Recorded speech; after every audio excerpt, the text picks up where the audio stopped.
Hello, everybody. All two of you here, apparently. Three, maybe.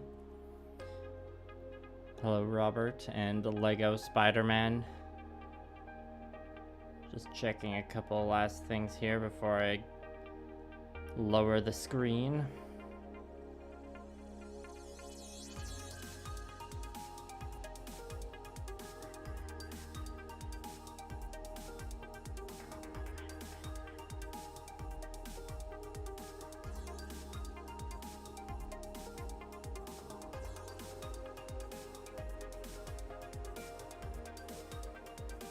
All right.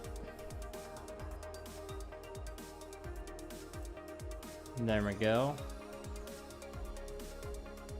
Oh, my webcam looks kind of laggy. And hello, Sparkster 8044. Let me just toggle my webcam for a second here. It's just looking a little dark. How's everyone doing tonight? Let's see. Switch that to auto. Looks too bright, but the movement looks better. So it's probably the compromise I have to do tonight. Can lower this brightness setting a bit though to compensate. Yeah, that looks alright.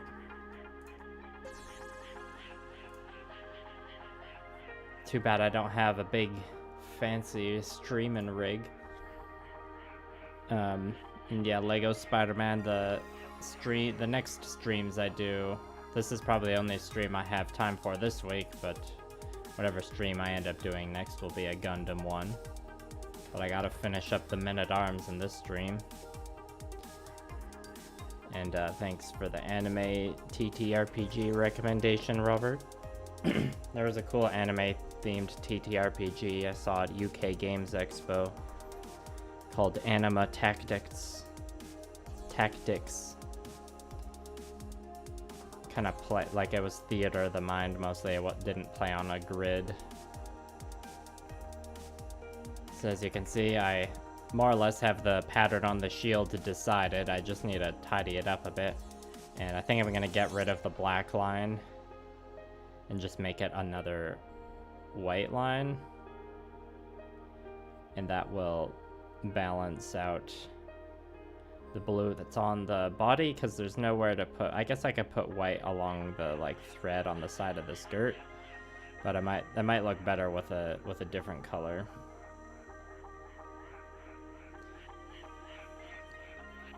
And I do need to get a quick reference image up.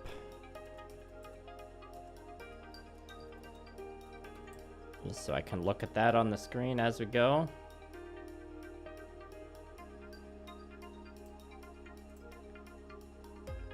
Anyone else working on any hobby things tonight?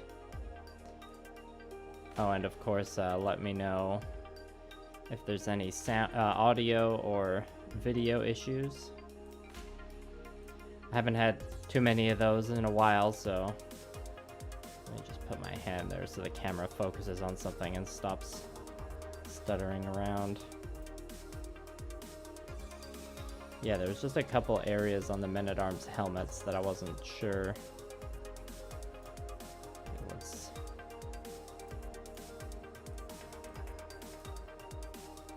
Right, gotta zoom that. That's not working. Okay, that's a better look. Okay, so that does look like it's all metal wrapping around there. Sorry, I know this part of the stream is very exciting for everyone. Okay. Konnichiwa, Caleb. You're taking your advice and getting right back into that crossbones. Nice, yeah, that's probably a good idea. I wish you luck with that. Alright, no problem, Robert. Alright, as much as I want to just finish up this shield and get it nice and tidy first, I think what I'm going to do is just finish up the rest of the body details up until the washing stage. And it would also be advisable to at least get part of the face done. Yeah, so for this guy's helmet, I painted it on as like a leather understrap, which I think makes sense. But the reference pictures I looked at for these other helmets, I think it's supposed to stay metal. Let me just take one more look at this one. Yeah. I don't have a skin tone picked out. Generally with my human armies, I just give them a variety of skin tones. So I need to grab some of those.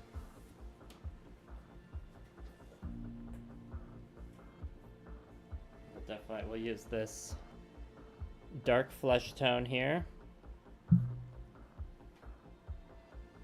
We also got, yeah, we'll grab 3 different ones because we got 3 dudes. What's this one? Medium flesh tone, pale flesh, and dark flesh tone. 3 different flesh paints. And we'll just put 1 on each. Oh, guys, facial hair. Okay, there's only 1 with facial hair. For maximum contrast, I guess we'll go with the pale flesh tone will go on the one with the facial hair. Yeah, and the facial hair, like, kind of, I guess it kind of spills over the edge of the chin strap of the helmet, but it kind of like blends into the sculpt because it's one of the older, jankier sculpts. You know, charming. Alright, just gotta get the chair in position. Yeah, it took me a few years of miniature painting to realize, or to like learn to do the faces a bit earlier, or if it's like a face like within a helmet, it's easier to like get the face painting done early on.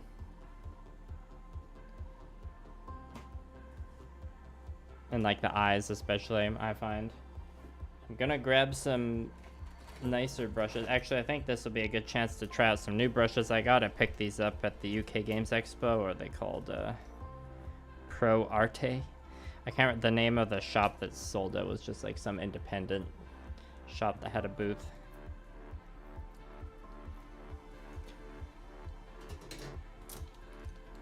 I can't remember the name of, assuming they're the kind of place you would only really shop at if you lived in the UK. And we got ourselves a nice big thick boy here. I'm not gonna use this one tonight. What's that, a size 8? So we got 8, 6, a 0, 4, 2, and 00. Let's see. Let's go with the, which one's this? 2. It's definitely, I don't know how standard brush sizes are in the industry, but I have another brush that's like a size 2 apparently that does not look like the same size as this. You gotta grab a different one for mixing though. Crappy brush for mixing, I should say. Oh well, I'm glad to be returning to streaming and can bring those back for you, Caleb. Lego Spider-Man screamed Gundam earlier. Or I don't know if scream's the right word. I don't know if you're here, Caleb, but I respond to that saying the next stream will be a Gundam stream. It'll either be painting one or like building one.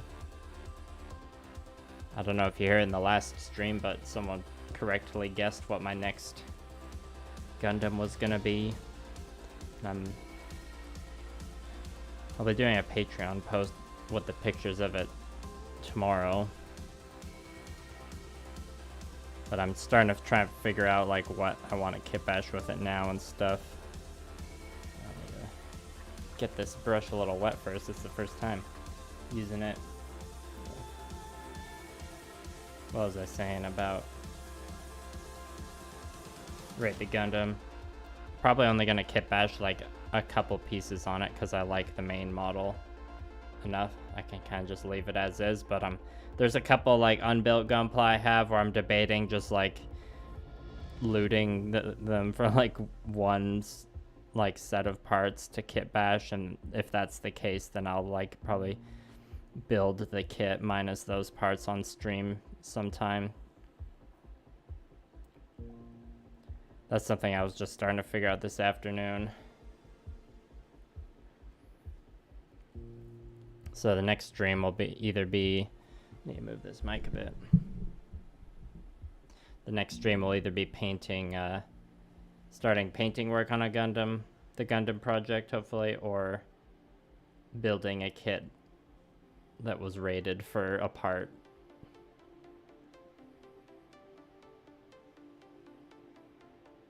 So I want to avoid messing up on the silver part above, but like the bronze parts on the side, if I spill over a little bit, it's not a big deal. Actually, even if I spill onto the silver part, it's not that big a deal.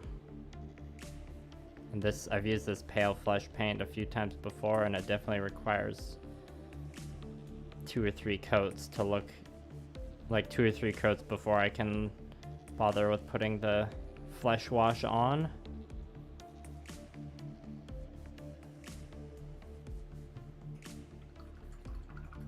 The best way to arrange a commission, that would be to email me. That's mil.mod.mayhem@gmail. If you go to the About tab on my channel page, there should be like a button to press to like reveal the contact info. Okay, I'm gonna let that dry. Just come over here. I guess I can just type it in the chat.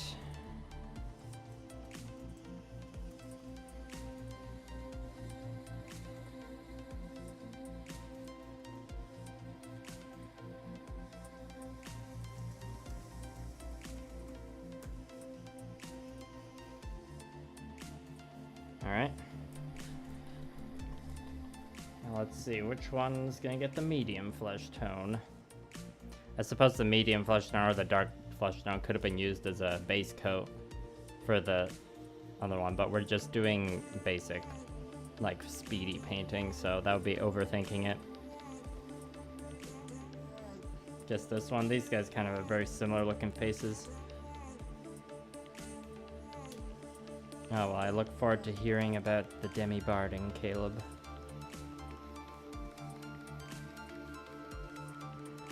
It's been a while since I used this paint. It covers a bit thicker.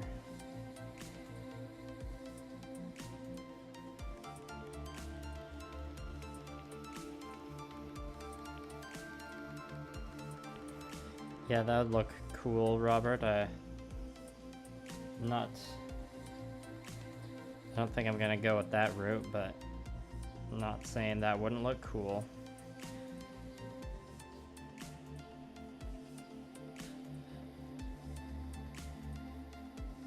Yeah, so far I feel like I should have gone with one size lower of brush, but I'm gonna keep using this one. It's not too big a deal. And I'm glad I chose to paint their hands black like they were wearing gloves, because it's just way easier that way.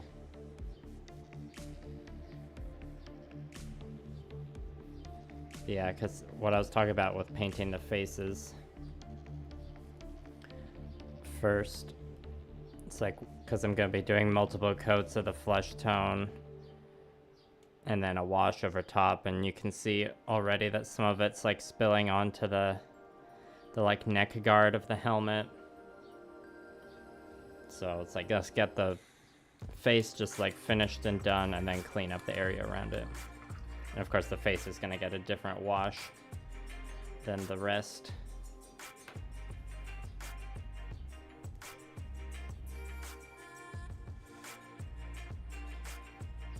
Yeah, with my upcoming aerial here, when I say kit bash, it's going to be like just a very, very minor thing. Like, it's still very much going to be the aerial, more just like with a few things swapped that I like the looks, or that I like prefer the look of in a different way. But you know, I like the aerial design a lot. There's not much I want to change in general.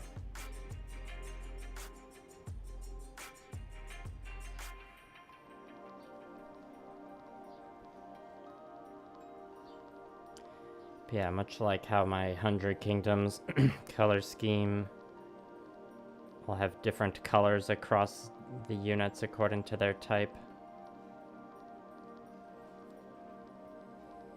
There's going to be a variety of skin tones across, which, you know, makes sense for me anyways when it comes to human armies.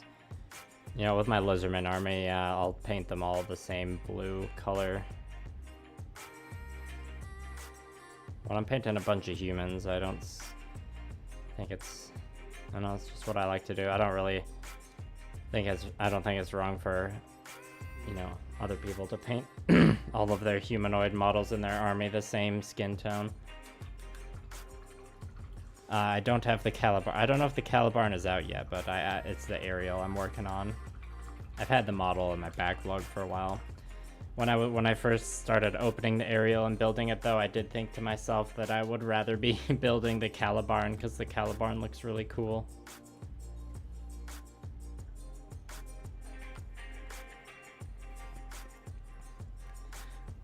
Thank you, 2+ charge. This is like my initial sketching stage of the shield that I totally, because I didn't even know what shapes I wanted to do. I think this black line is going to change to just being white. But yeah, that's the general shape. I feel like it's like interesting enough, but not too complicated where I'm going to go insane trying to do it like for all the members of the unit. Oh, Caleb, you're asking which one I prefer the design of? I mean, I spent a lot more time with the aerial over the course of watching the show, but I think in terms of just purely aesthetics, I think I like the Calibarn more. Okay, this brush is going a little wacky.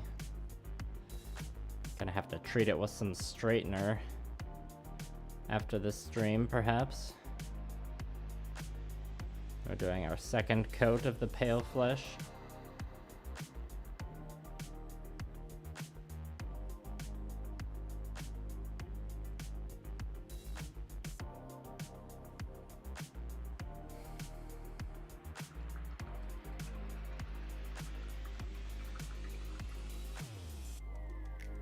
No, Robert, I don't have any of those for sale.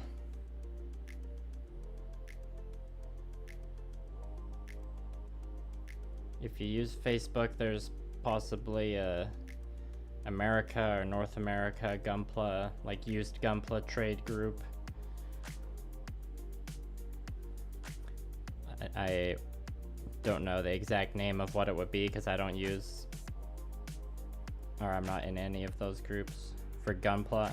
I'm in a couple of those groups for various minis, both local and continental, but I'm pretty sure there's one. It might be in like a Canada buy-sell group for Gunpla, but I haven't really done anything in it.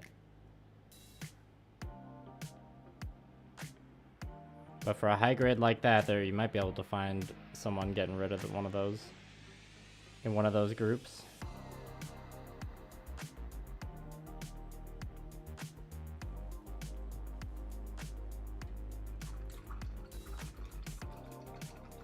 Yes, the good old white balance situation.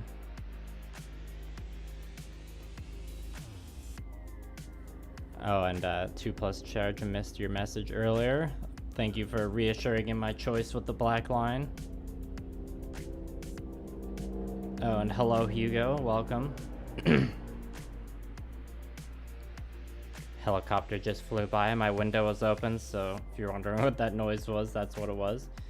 Okay, we're definitely gonna need another coat on here. I'm gonna grab the brush straightener too right now.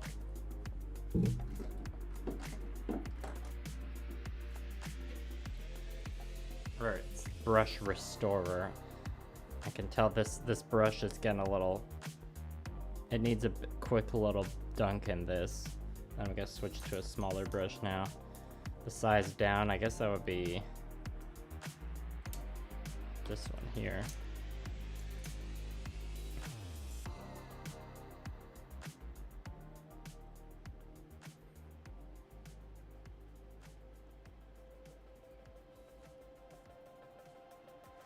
before I do, like I'll do probably a bit of initial highlights on the face.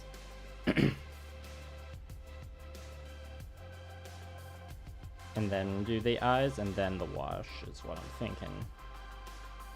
That's my like method for doing faces, like the fast and relatively painless way. Yeah, so far this one brush in here might be a bit of a... I grabbed the one brush out of the pack with like temperamental bristles.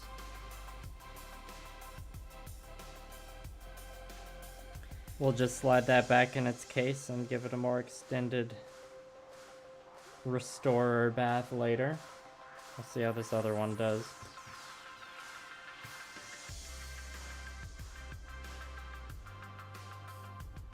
This one does look a lot crispier.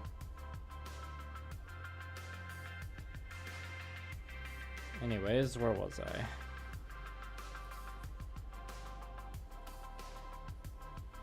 I think what we'll do now, we'll use a bit of this handy paint that's on the palette and just mix some highlight in the dark flesh tone here.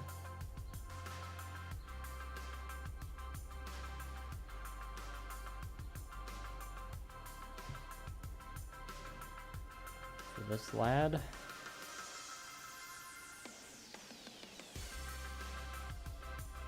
Franky Stein, I'm like stay up to date with where the printing technology is at, and I enjoy seeing other people's 3D printing work, but I do not do it myself, mostly due to space and funds. Even if I had the money and time too, if I had the money to get into 3D printing, that would, like, you know, it's like a whole hobby unto itself. And yet, if I was only doing terrain, it would definitely make sense to just do FDM stuff. The local store I play at has a decent selection of terrain to use, thankfully. And I got like some terrain at home to use. I always figured, like, if there's ever something I like really need 3D printed, I've got a friend or acquaintance or two in the city I can ask. Or like hire them out to do it. So far I've been pretty satisfied with just finding ways to build the thing I need with a kit bash or something. 3D printing is very exciting to watch develop, though. It's definitely the future of things.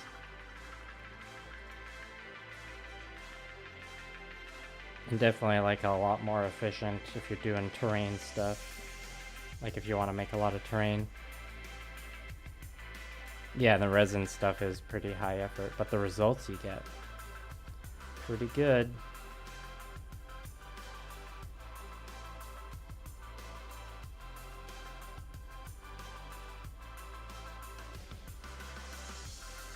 Yeah, you barely use it. Hugo, did you used to use it a lot and then you just lost some interest, or was it too much hassle to be worth it?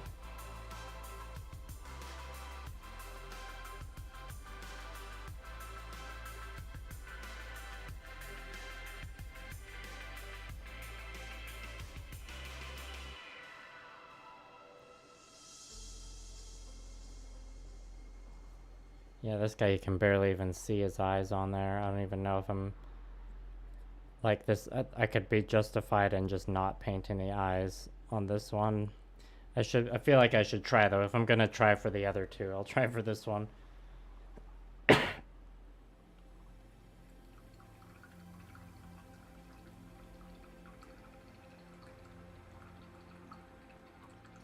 MDF terrain? Yeah, I'm a fan of MDF terrain. I don't know if it's still around, but there was a place in the city I live in where you could, like, it's kind of like a makerspace collective type deal where you could pay a monthly fee to have access to like a laser cutter. So there's this other wargamer I knew who would like design, like 3D design his own MDF terrain and then like get it, like go to the place where he paid the membership fee and use the cutter there to cut it himself.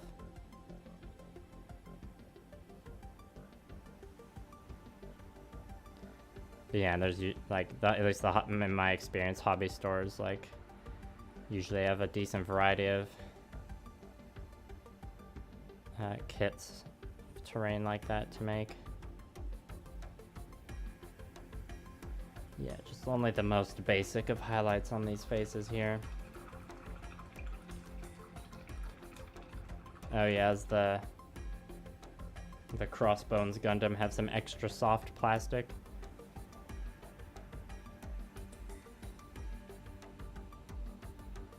Sparkster, I should say. Oh yeah, how much of a thing is the MDF cutting machine? Is it the kind of thing where you need like a whole, like a significant space of a garage in order to like utilize one?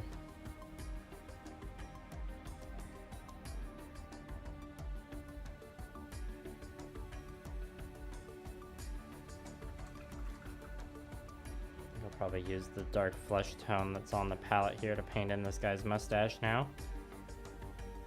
Is my camera lagging a bit? Yeah, let's just turn that on and off.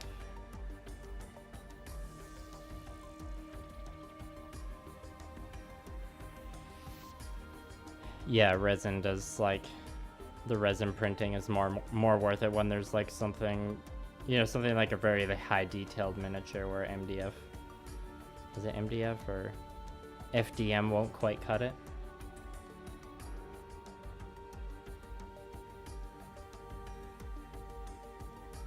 Okay, so it's quite a commitment to get one of them laser cutters. I guess that makes sense. Okay, yeah, you can kind of see how his mustache like hangs over the edge of the helmet, the chin strap of the helmet, which honestly is pretty pretty baller.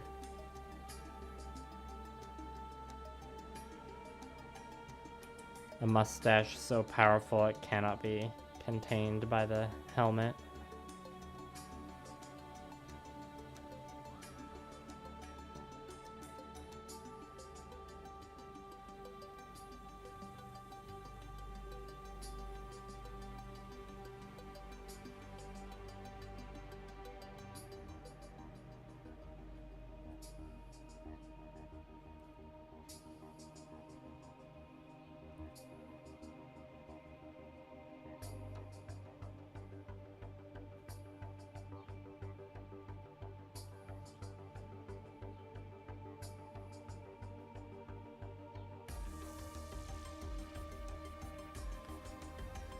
I never thought I'd be doing it, but I actually ordered some more conquest minis.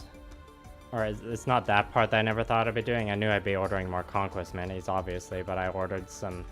I got the 100 Kingdoms one-player starter set, which comes with, you know, 12 more men-at-arms.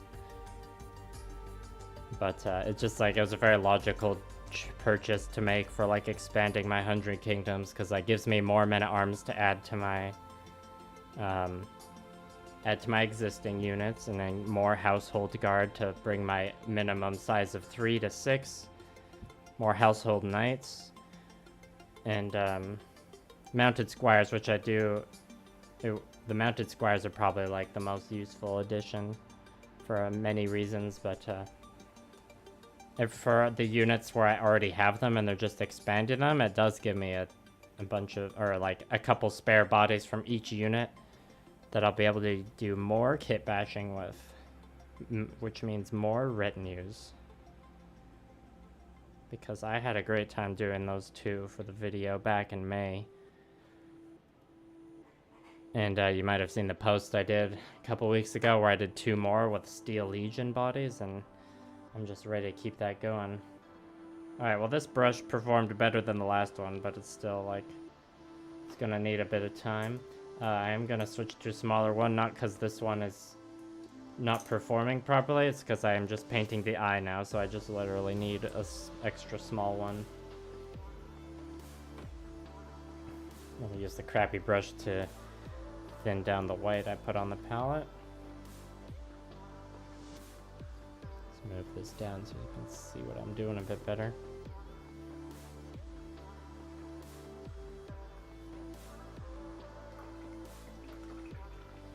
Yes, even more men to paint, that's right.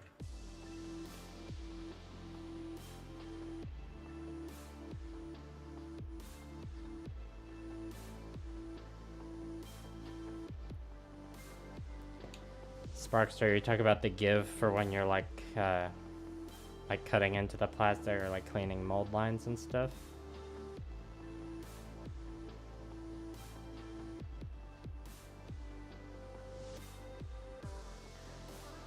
Okay, gonna be less talkative for the next few minutes because I'm painting eyeballs, or I'm attempting to paint eyeballs.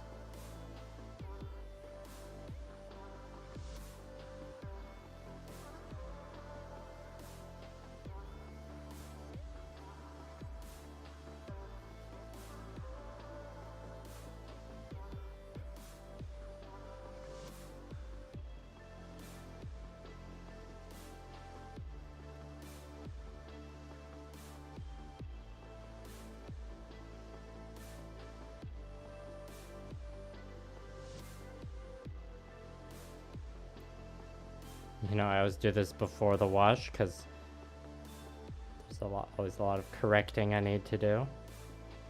It's like paint the white of the eye, then the pupil, and then you fix the area around that you messed up on.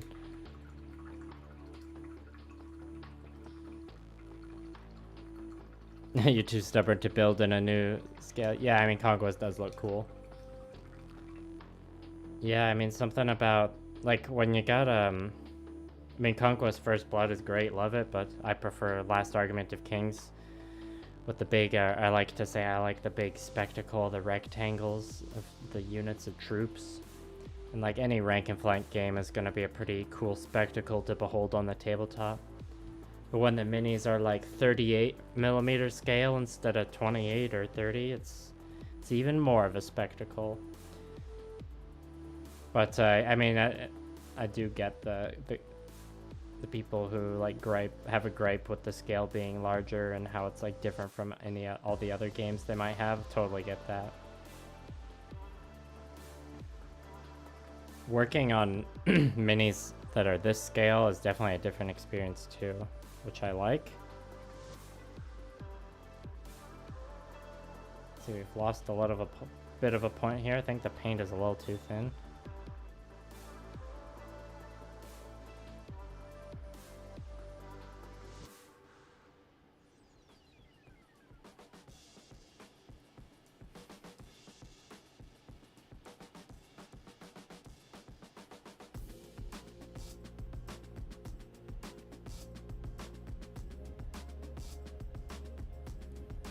Yeah, back to my retinue kit bashing.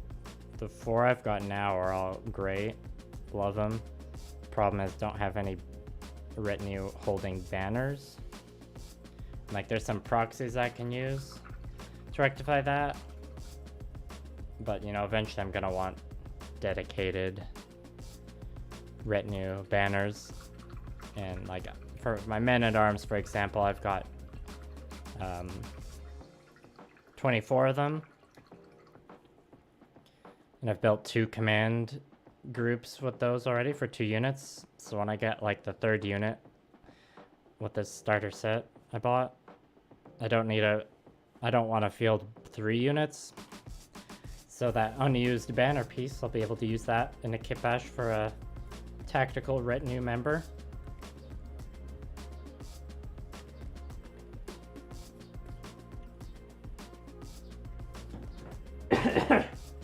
The high-grade Zeong into a tabletop figure.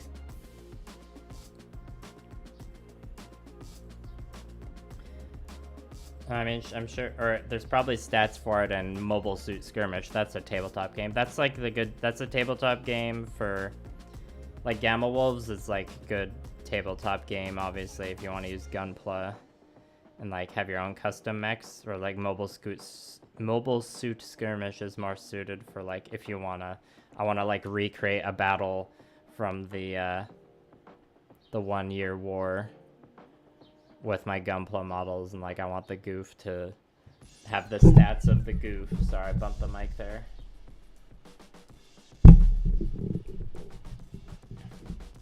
Had to make the camera a little darker.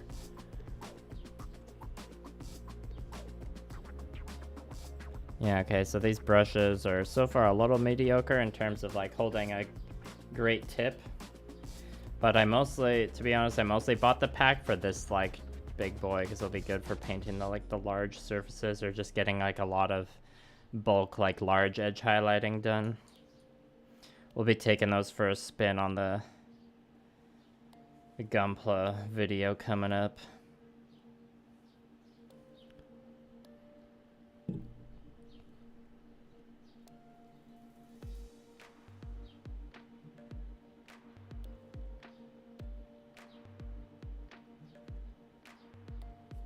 Yep, that's a little messy. Yeah, I get that, Franky. I do. With that being said, I use the same terrain I use for my other fantasy war games. I use for my conquest stuff. It hasn't really been an issue. Like especially for Last Argument of Kings, it's a you don't need like a ton of terrain. A lot of times, like the hills and the trees, generic stuff, like doesn't really look that out of scale. Even with my own personal terrain, I was like, the scale is already like, like when I'm playing with my Gunpla stuff, that's like 144 scale technically, but I'm using 28mm scale terrain. So, hello, Fiverr, General Sugar Candy Miniatures, welcome. Thank you for coming. And also, hello, Banana Slurp. Is it Slurp? Oh, yeah, okay. Oh, right, you had the message about the Zeong earlier, my bad. Yeah, maybe Mobile Suit Skirmish is what you're looking for.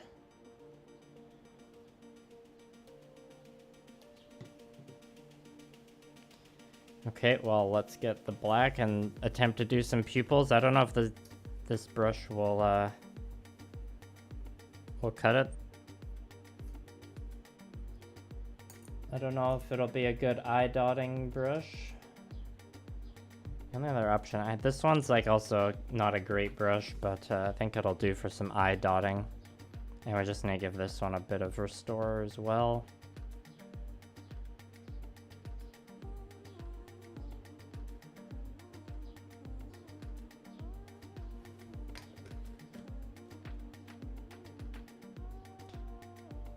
Oh yeah, I've seen the limited edition 711 Gunplas. Those are hard to come by too.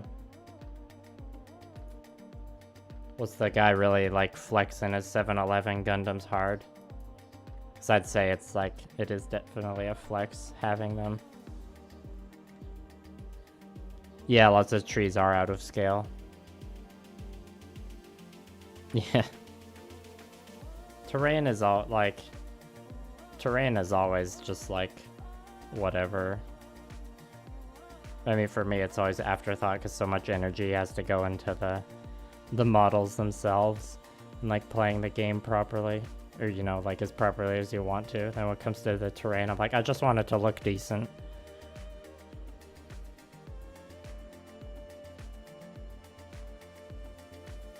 Yes. The McDonald's Gundam. Gotta collect all the branded Gundams.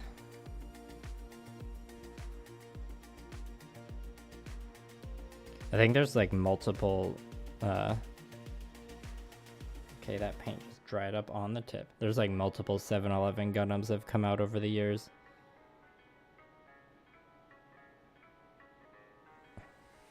And I know for some of them at least you had to literally like go to a 711 in Japan to acquire them, you know, at the like standard retail price.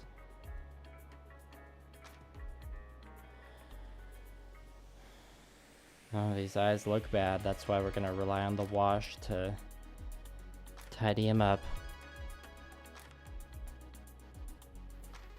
Yeah, Gamma Wolves takes a game or two to get the hang of. Well, most tabletop games do, if I'm being honest. $50 for 2 on Amazon, that's not too bad. That's definitely cheaper than what I've seen on Amazon before with Gunpla. The Supreme Gundam? Oh yeah, I've seen that one. Yeah, hobby train terrain is close to Gundam. Fiverr, what's the branded Gundam you would want? Imagine you could get any Gundam of any brand. Which one, or what brand would you want to have a Gundam of?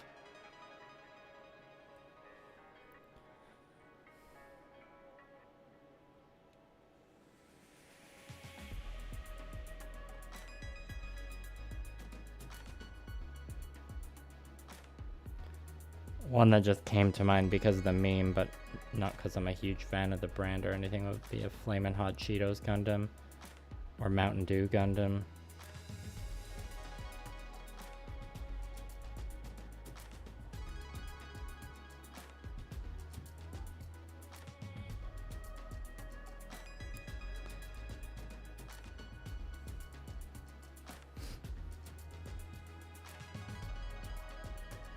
Good job, Sparkster.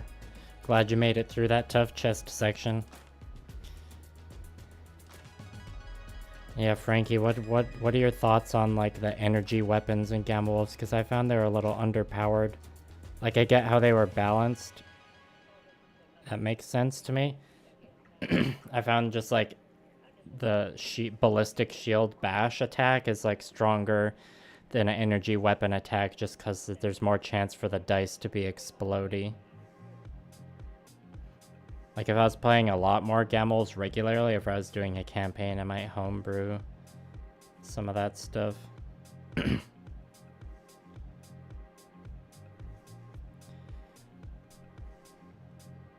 McFlurry Gundam. Oh, floating M&Ms on clear plastic, that'd be lit.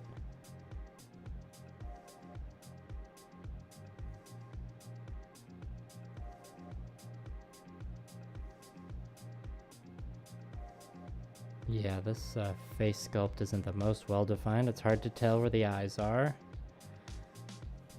Looking pretty goofy right now, but we'll fix it up nice. A Doritos She Gundam, yeah, that'd be good.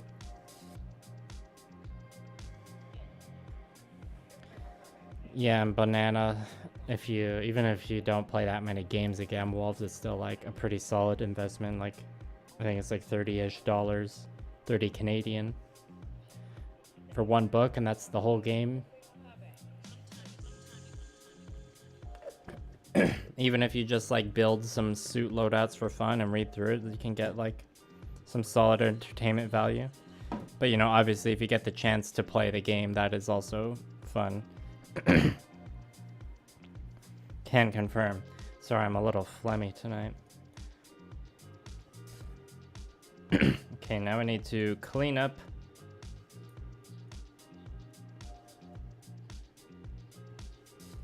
the area around the eyes that we have gotten a bunch of stray paint, and then it's time for the wash, and hopefully we can call the faces done after that.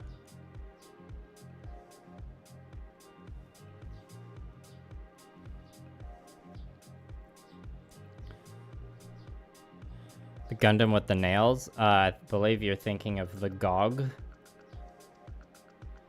The greatest mobile suit of all time, the Gogg.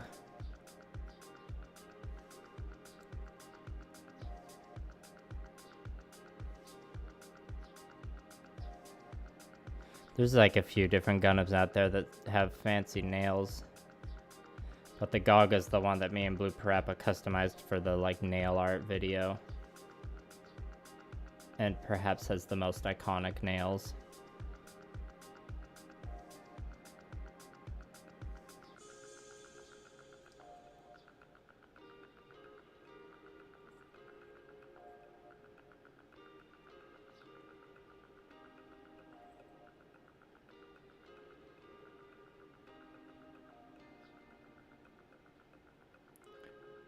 His eyes look good enough for tabletop quality, I think.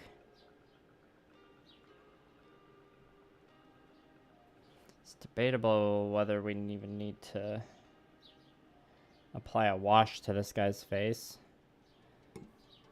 Maybe I just won't. Maybe I'll just do a few cheeky little highlights here and call it a day. And we do need the wash to kind of fill out some of the crevices, like the lips, though.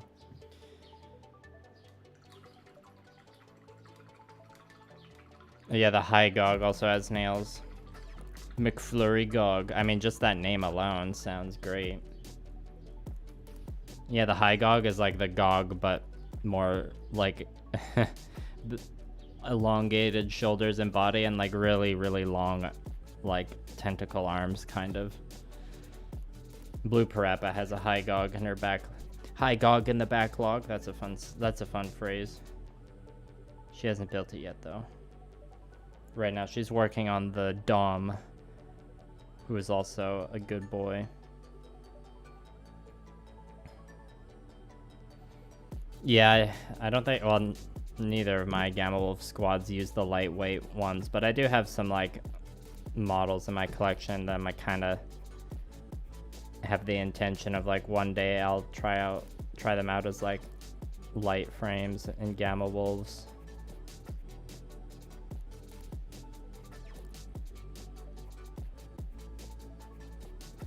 I'm using the medium flesh tone to like clean up these initial mistakes because the light or the pale flesh or whatever it's called is just so transparent. I need a layer of this first.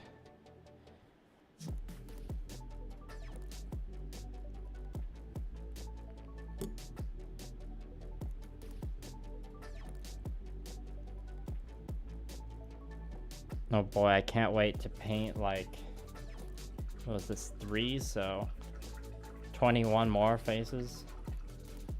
Well, some of the other head sculpts in the unit have like only like a lot smaller patches of skin showing, so they won't be as bad. Okay, back to the pale flesh.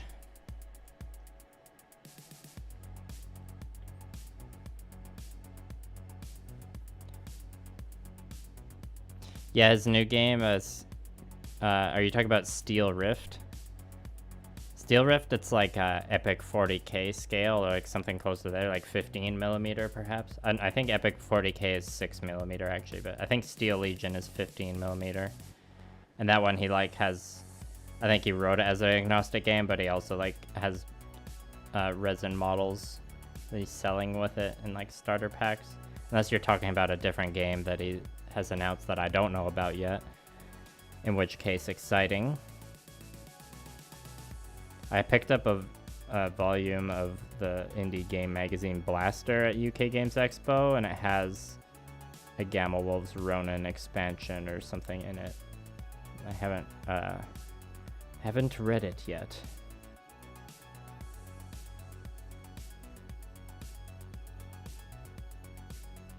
It's, you know, on a stack of enticing reads I got. Also in that stack is 5 Leagues from the Borderlands, which I'm pretty eager to crack. Yeah, Steel Rift. I haven't played Steel Rift either.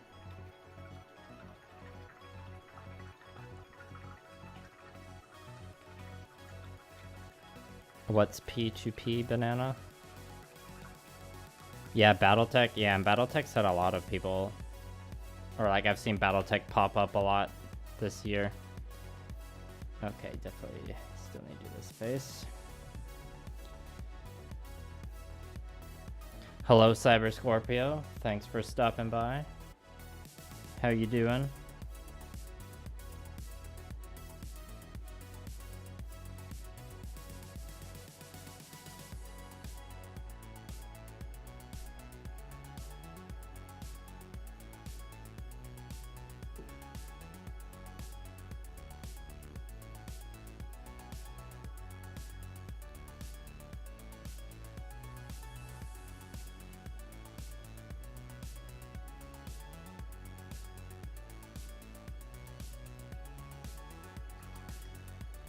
Mistake there. Oops, sorry, I bumped the mic.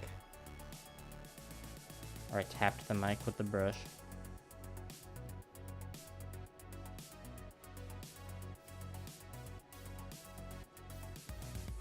I only have a one mic boom arm and it's being used for my camera, so my mic just has to be in this unoptimized position, but I don't think you guys really mind too much. I don't.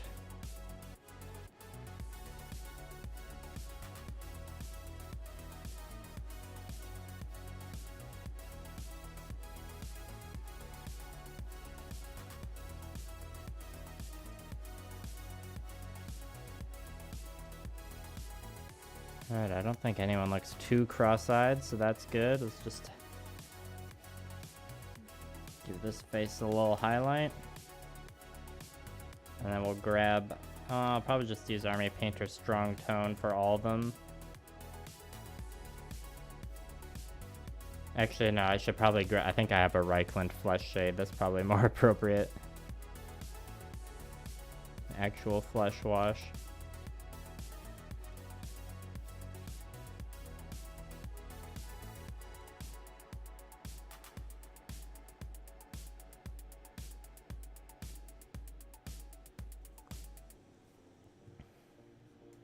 Alright, let's just check the 3 of them.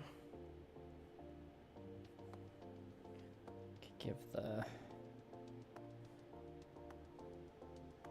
the mustache just a real quick highlight. Let's just borrow a bit of the brown over here. Just reactivate a little. Witness the power of the wet palette. And the sculpt of this mustache is pretty smooth, so I can have to simulate the texture with some brush strokes.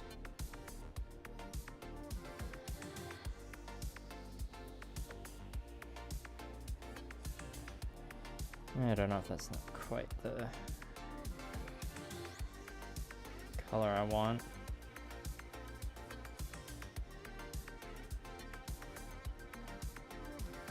Delay the wash, we'll tie it together a bit.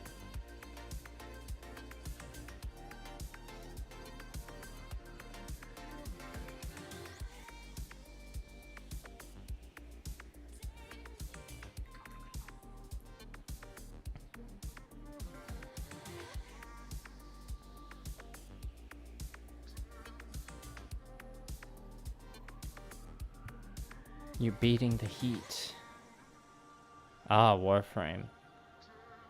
That's a MMO, right? A free-to-play one. I think I know. I've seen some trailers of that or something. What wet palette do I suggest to get? I personally, I mean, right now I'm using the Frontier Wargaming wet palette, but it's like my secondary one, and I got it with my paint station.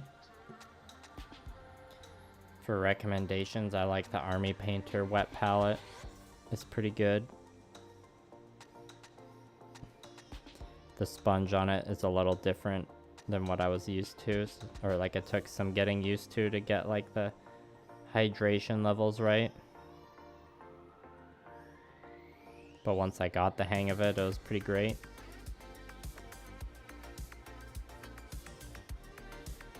Okay.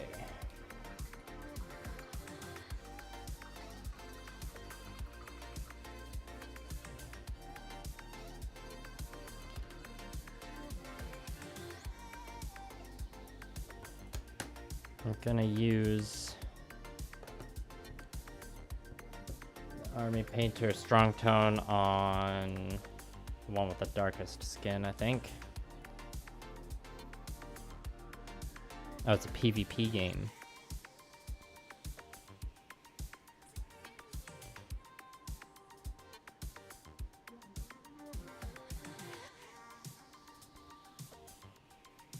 Yeah, I was thinking of something else then.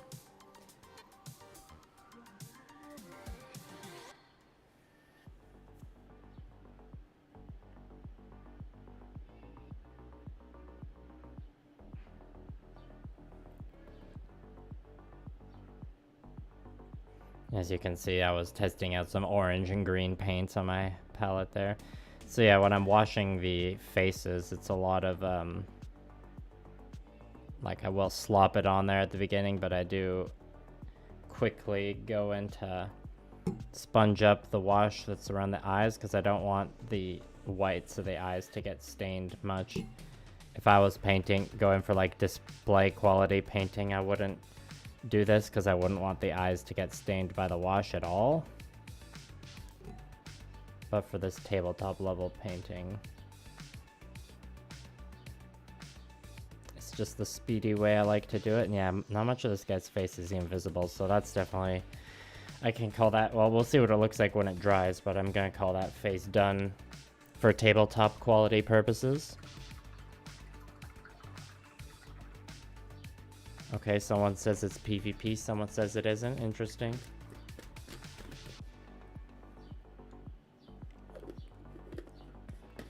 Okay, you're talking about different games. Okay, you gotta grab the Reichland Flesh Shade.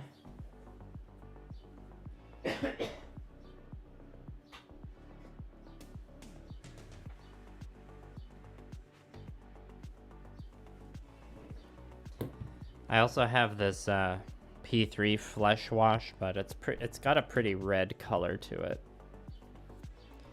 Yeah, I'll use it on the slightly more tan person, see how it looks.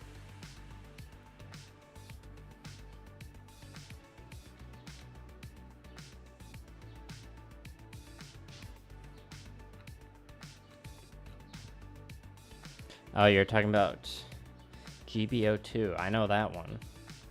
I'd probably be playing that one if I hadn't just uninstalled Twitch from my computer.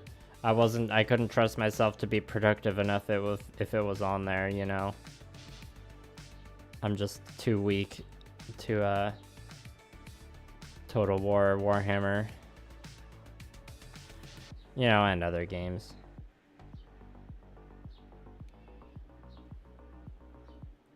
I was like, I could uninstall Total War Warhammer, but even then, like, my internet's fast enough, it wouldn't take that long to just reinstall it, so.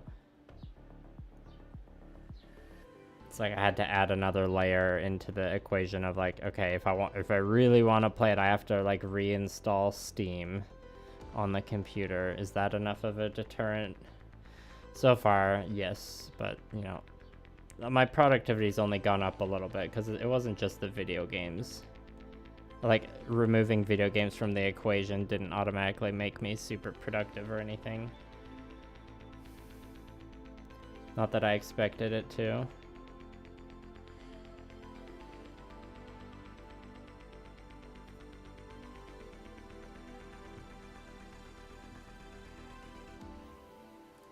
Starship Troopers Extermination, is that one of the newer RTSs?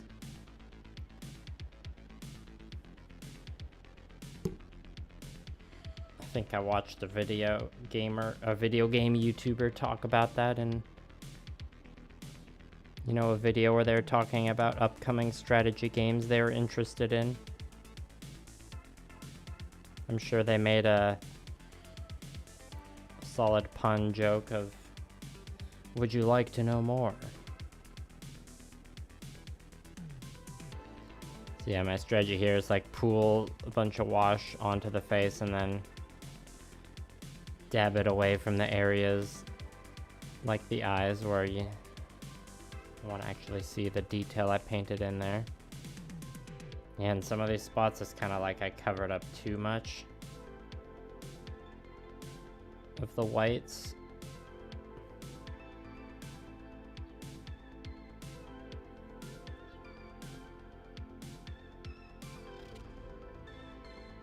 Definitely some back and forth involved here.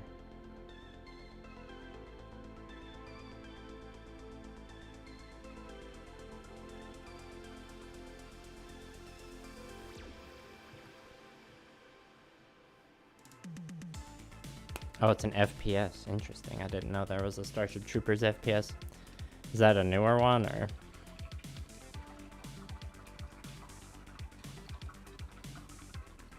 Yeah, the games aren't going anywhere.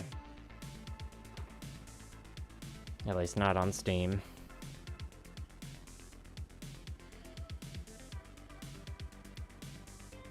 Yeah, his face is like almost to the point where it's like I could redo parts of the eye, but I think I'll probably just leave it because, you know, tabletop quality. Just get a closer look in there. Yeah. Okay, we'll call that one's face done.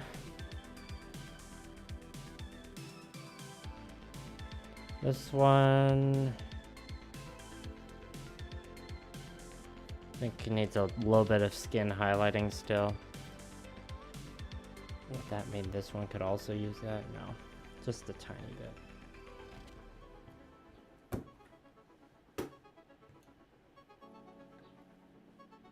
Is there a Starship Troopers game out there where you get to play as the bugs? You know, like the Alien vs. Predator PC games?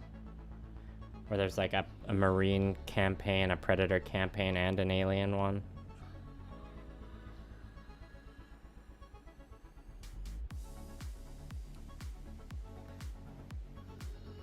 Not that those franchises are anything like the Starship Troopers franchise.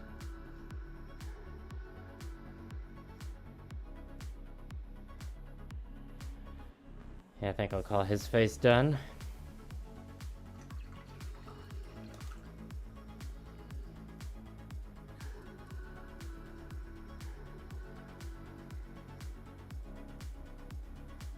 Now this face is the trickier one.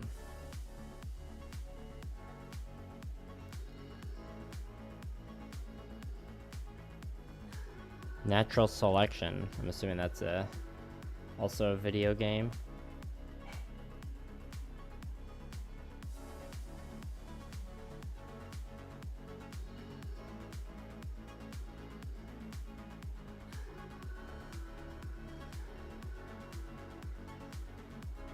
Dang, it's like some texture showed up on this guy's face out of nowhere. I don't know what happened.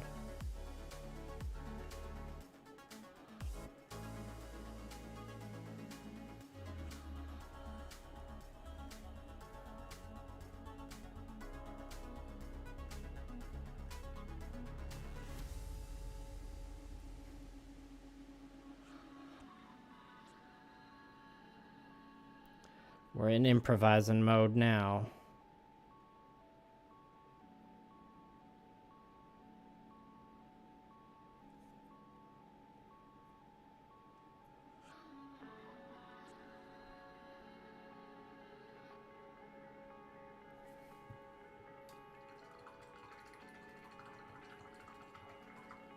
People versus bugs, yeah. A tale as old as time.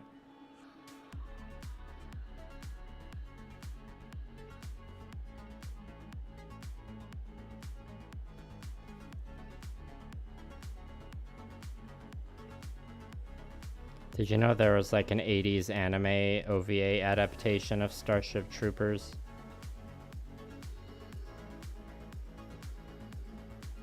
I found that out this week.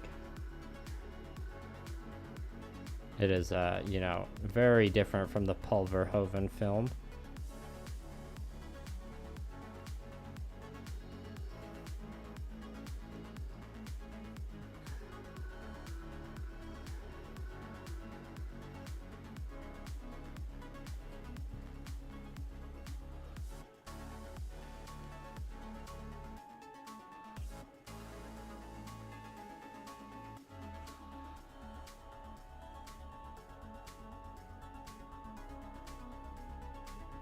Yeah, now I'm like going over the paint on this guy's face to enough to the point where it's getting a little textured. So that's gonna start being a problem. I think unfortunately I do need to redo the eyes on this one.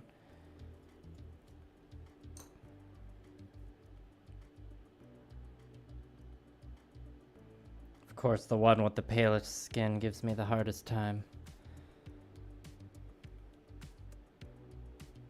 I ended up using more of like the medium flesh tone. Like how different do their faces kind of look the same. Guess I should probably, I could highlight this one a bit more. They don't have to be that different.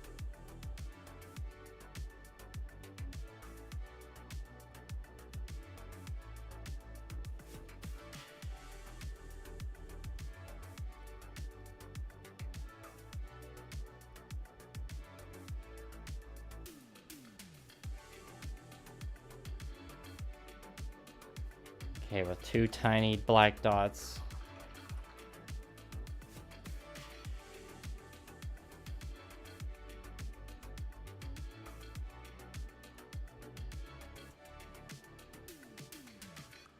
I don't know what all those terms mean, Cyber Scorpio, but it sounds like you are good at game. Also, hello, Ethan. Should every modeler have a backlog? I guess technically no, but the backlog isn't like a thing, a goal that like people have, or the thing that's they set out to do. It's just like a thing that happens.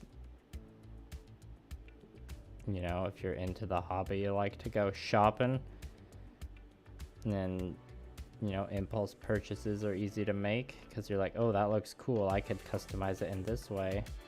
But you know, you're just buying it. You're not committing to like customizing it right away. So then it just sits in the backlog until you're ready to, and sometimes that's a really long time. Ah, mastery rank, I see. Okay, this face is almost done. We're just gonna do a little bit of highlighting on the cheeks and nose.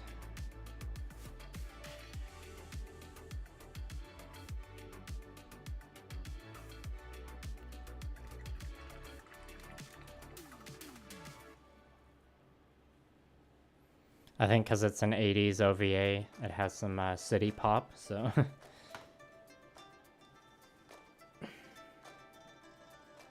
I don't think it has the same commentary and satire of the Paul Verhoeven movie.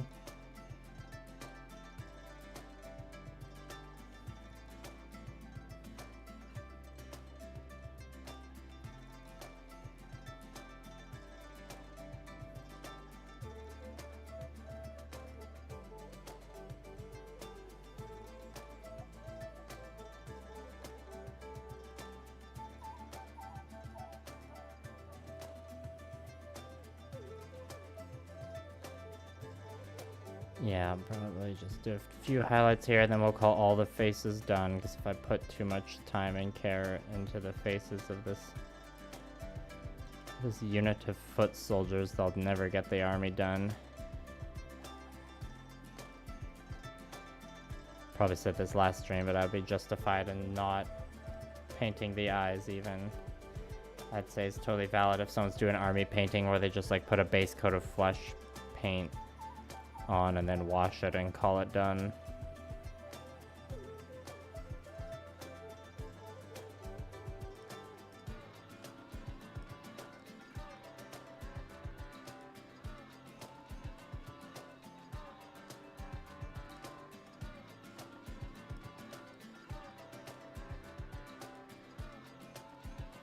All right. Hooray, face is done. Now I just need to tidy up a bunch of base colors so I can get the old wash on there.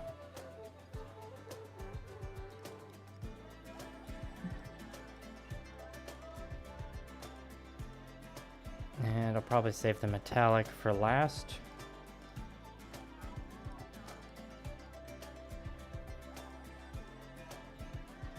Could do some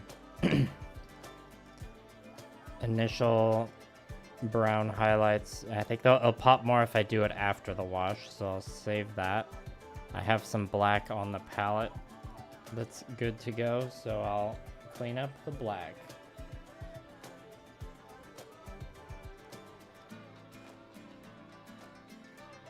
Now hopefully the stream painting will get a bit more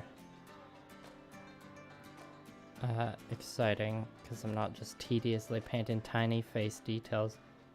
And the most exciting part of this paint stream for me will probably be tidying up the design on the shield. That's what I'm looking forward to, at least.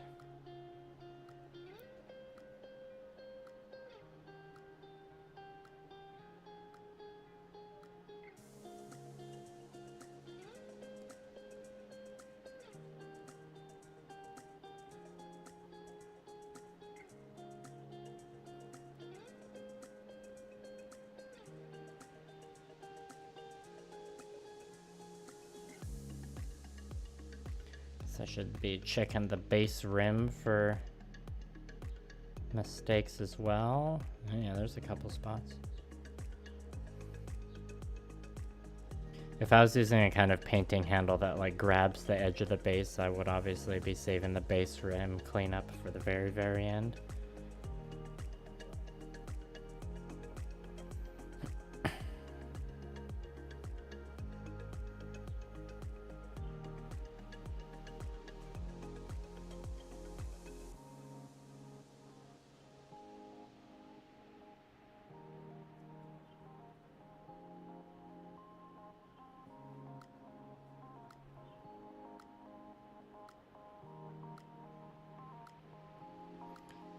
Hey, if you saw the picture I posted today, there was that one kit bashed mounted noble lord where I swapped his lance and shield combo for a great sword. Main reason to do that is because I knew I was going to be ordering that 100 Kingdom starter set I was talking about. And you know, that has a mounted noble lord in it. So obviously if I'm going to have two of them, I want them to look different. And then my big brain move for that, it's like, well, I can take one large unit of knights and it'd be like 6 household knights. And you can upgrade them to have a tournament champion unit or like a model in it. And usually you would just like use another household knight model for that. But if I've kit bashed my one mounted noble lord to have a sword, so the other one can have the regular like shield lance combo,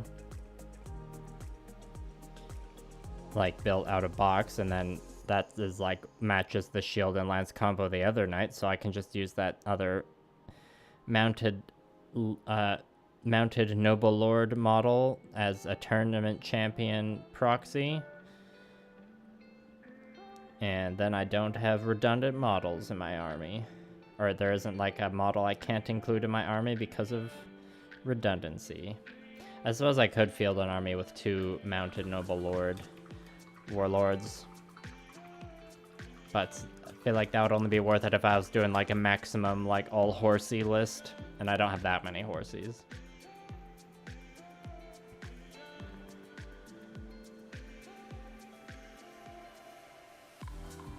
Yeah, I read the Starship Troopers book a long time ago. I remember that part. You found a way to create mecha that is a bit system. 25 sets. That's a lot of bits. The Assault Frame Gunblazer. And Sparkster, what do I know about the Moon Gundam? I've heard lots of good things about the Moon Gundam. I think that's one of those kits that people say like punches above its weight class. Like it's a high grade technically, but it seems like people say it's as good as a real grade. So I'd say look forward to that Moon Gundam build. I've definitely had people recommend it to me before.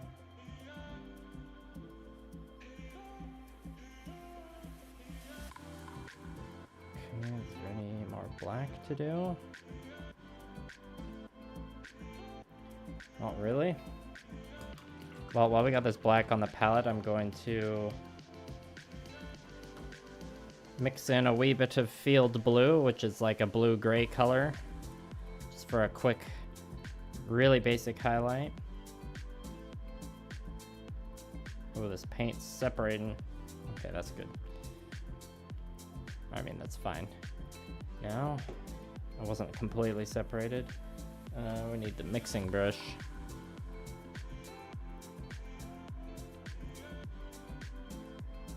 And my camera's lagging a bit. Just do the old power cycle there.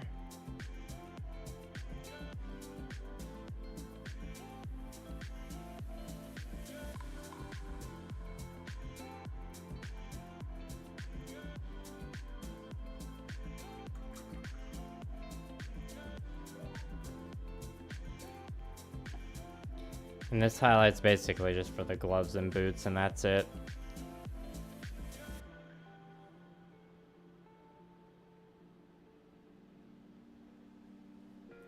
The back of the shield doesn't really need it. I mean, I guess I could. Let's just... I say that as I'm like, let's just paint it anyways. Just a little bit.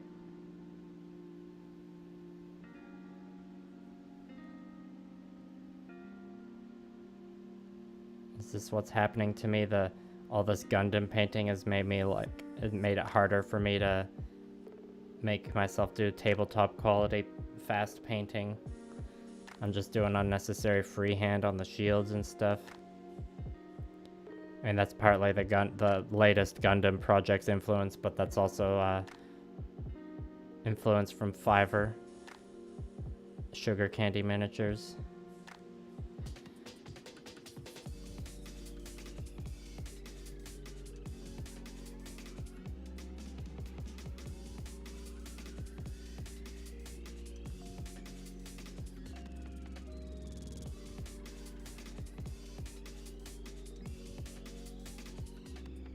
And this field blue is gonna be what I'm using as the base for the white when I like get around to tidying it up.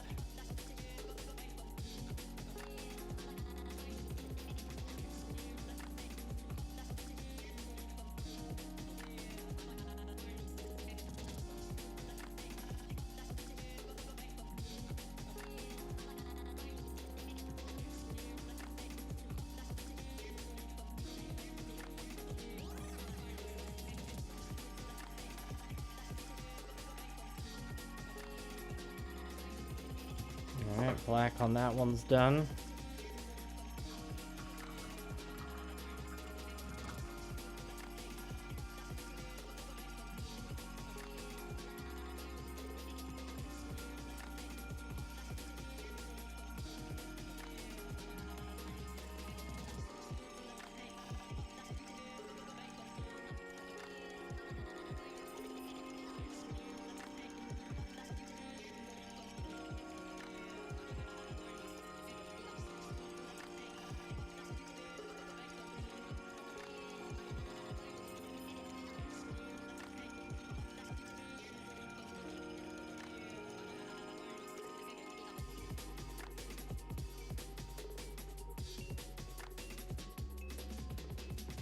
Has anyone else heard about that new Gundam show that was announced?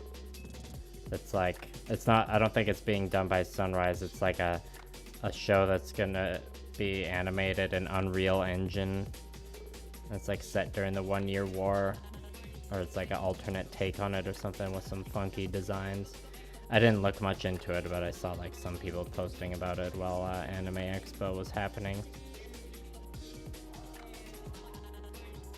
Like, not quite the news about the live-action Gundam movie we wanted to hear, but it's still interesting.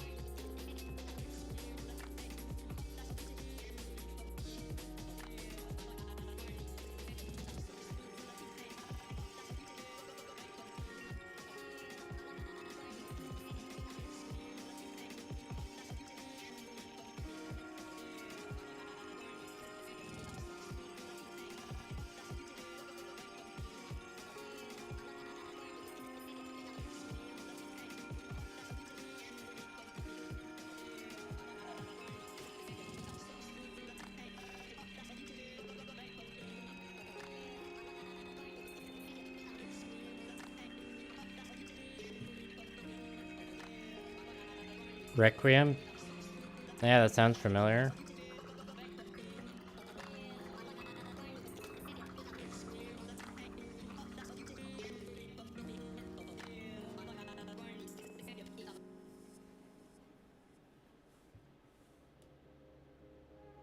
That's the kind of thing Gundam Explained would be better at answering. You know, it's in his name.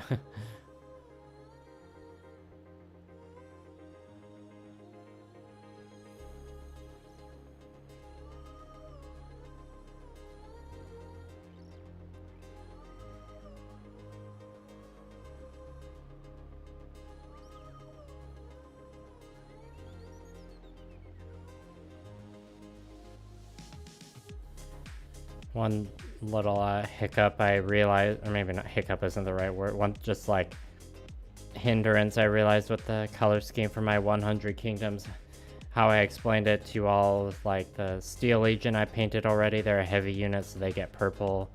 Men-at-Arms are mediums, they get blue.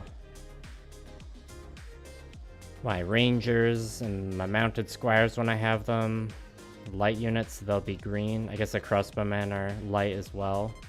My characters get red.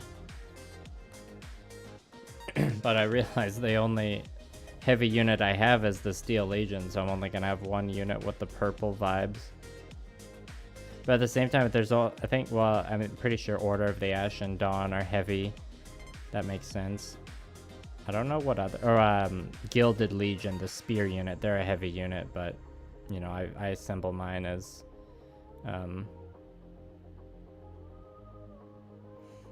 Household Guard instead, because that's the dual kit they come in. So like in one way, it's like, okay, I only got one heavy unit, So they're just like the extra fancy singular purple unit. But on the other hand, it's like, well, it'd be cool to have a few more purple ones. But I can take a look at the 100 Kingdoms army list. See what other heavy... There's like the Steel Legion, the Gilded Legion, Order of the Ashen Dawn. I don't know what other ones there are. Maybe that's just kind of the 100 Kingdoms thing. They don't have like the big heavy monster units like the other factions do. The other thing I ordered when I ordered that 100 Kingdom starter was a unit of the Spire's Strix. They're like flying drones. They're gonna look really cool. It's just gonna be tricky to get them ranked up properly on the stand, but when I do, they'll have quite the table presence. Especially considering they're like a chaff unit that's just supposed to fly forward at the beginning of the game and harass and die. Alright, that black is done.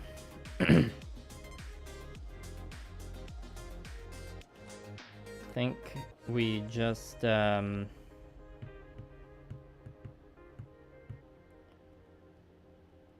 tidy up the brown. We can do a little bit of basic highlight before the wash. Yeah, we'll do that next.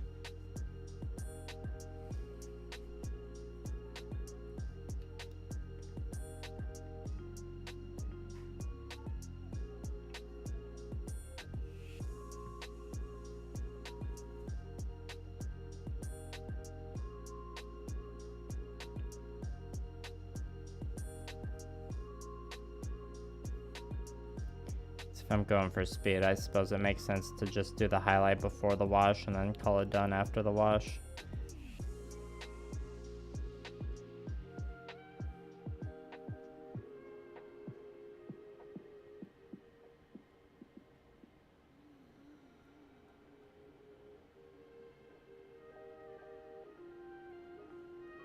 With the blue part of the tunic being like a lot more prominent, I'll put in like slightly more effort into edge highlighting that one.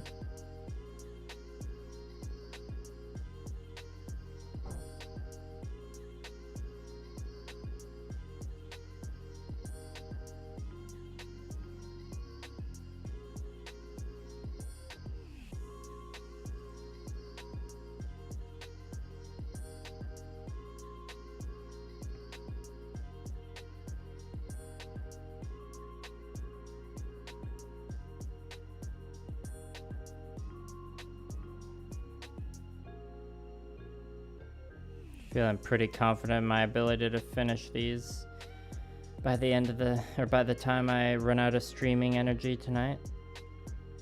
We'll see. We'll see if it works out perfectly where I end my stream around the usual like 2.5–3 hour mark, and that's like exactly when I finish up the models. There's definitely not enough left to do that I'll be doing another stream or anything. With these, I'll be the next stream, like I said earlier, the next stream I'm doing will be Gundam, involving Gundam of some kind. Either painting or building, depending on how this current video project goes.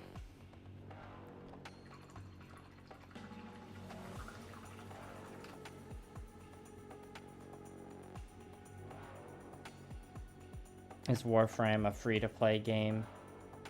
And if so, is it like really a free-to-play game, or do you need to like pay a little bit of money in order to like get the proper experience? Is that what you call a freemium game, perhaps?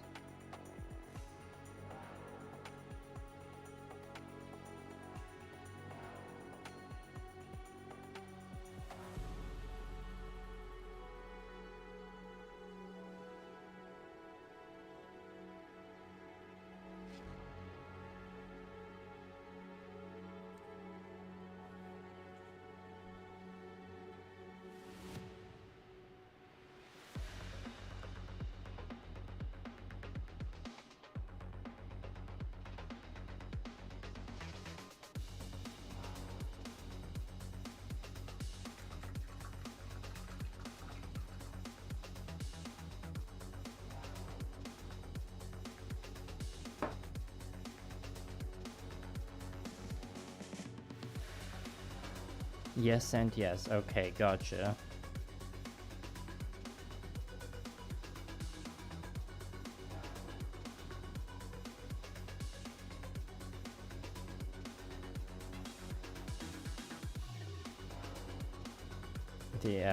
I've been, following the development ever since it was announced, but the Baldur's Gate 3 video game's looking pretty tight. I saw that they announced there's gonna be Dragonborn now. That's definitely one of those games where I like, yeah, I can't really play that because if I do, I'll just get sucked in way too hard. Speaking of D&D, I'm supposed to rewatch that with a friend this weekend. They haven't seen it yet, and they expressed the desire to, and I was felt like it was about the right time for a first rewatch. Purely just to see the scene with the fat dragon again. I'm easy to please that way.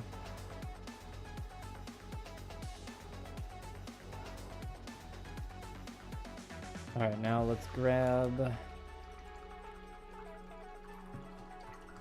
a bit of khaki. And this bottle's almost empty. We'll see how much I can get out of it. This is just for a really basic highlight on the leather. Well, that could have been more of a disaster, I suppose.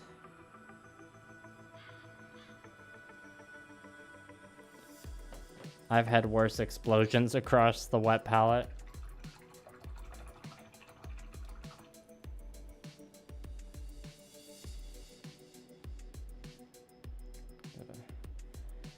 Get rid of the bit that did escape there.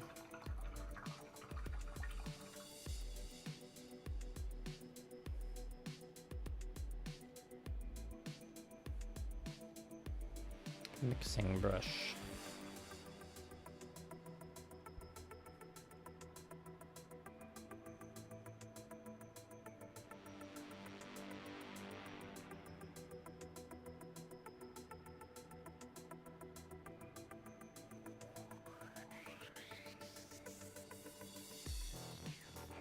Yeah, we'll just mix in all that brown there.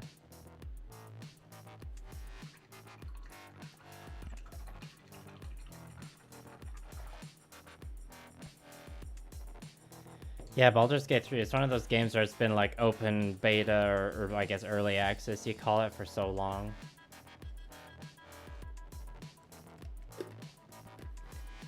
Kind of like a Mountain Bannerlord 2. I think that's what it's called.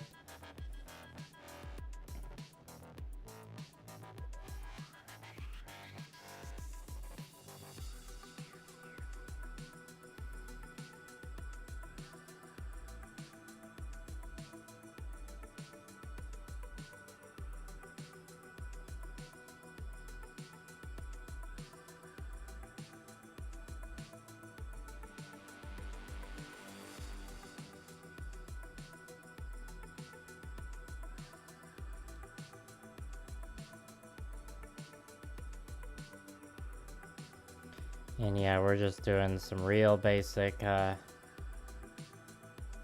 brown highlight in here.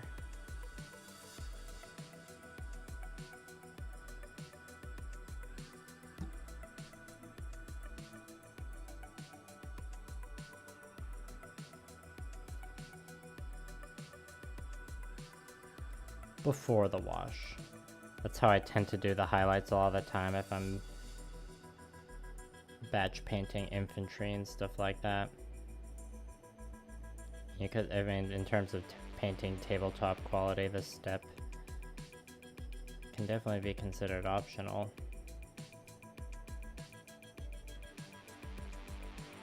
Probably overdid it a bit on the side there.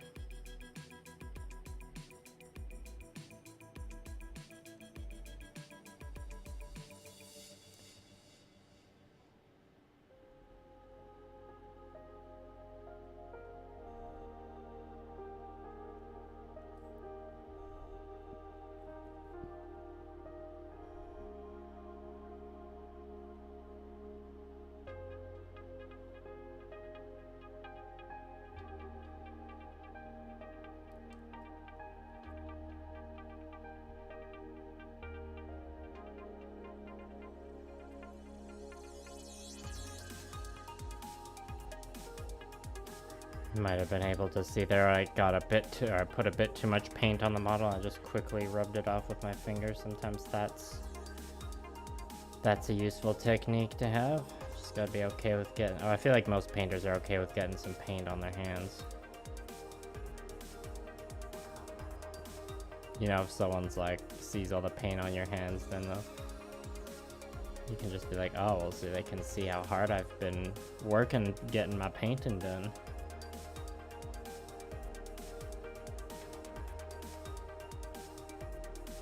Oh, missed one little spot here. Oh, and here.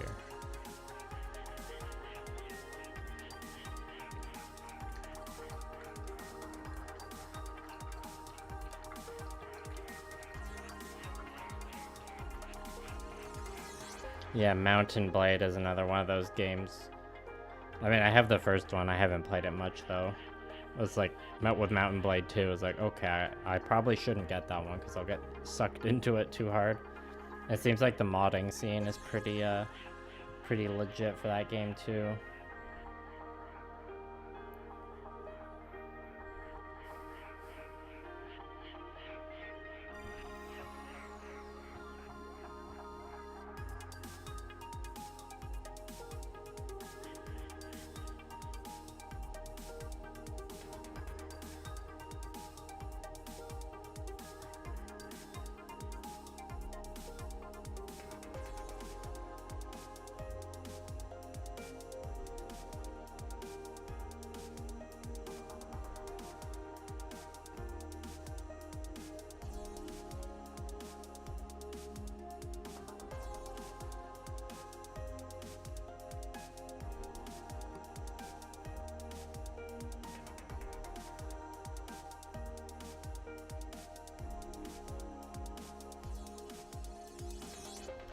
Yeah, I did commit myself to definitely finishing these tonight because I was posting in the local gaming groups because I've been organizing the Conquest game nights in my local store.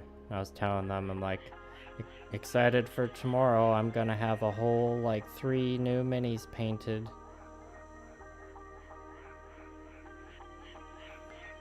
So that's my accountability for this little painting session.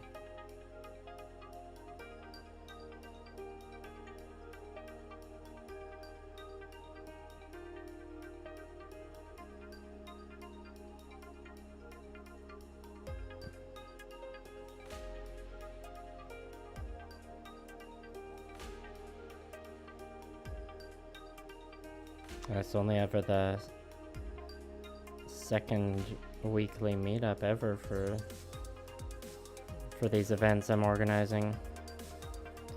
It's been going pretty well so far, though. I'm hoping the momentum keeps going. In terms of getting my Conquest models painted, though, the local players will be disappointed after this week. Unless they're into Gundam, then they can be excited, because after these 3 test men-at-arms are finished, we gotta finish the next Gundam project. Then the project after that will be a more substantial batch of Conquest painting. Because, you know, if you saw my latest video, then you saw just how much of a backlog there is with that stuff. And if you've been listening to the stream tonight, you'll know I've ordered even more, so gotta get on that.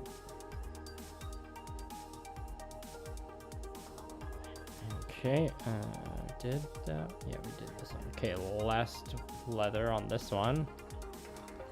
What's up, MJRL Hobby Stuff? Thank you for watching the collab with Taz. Glad you liked it.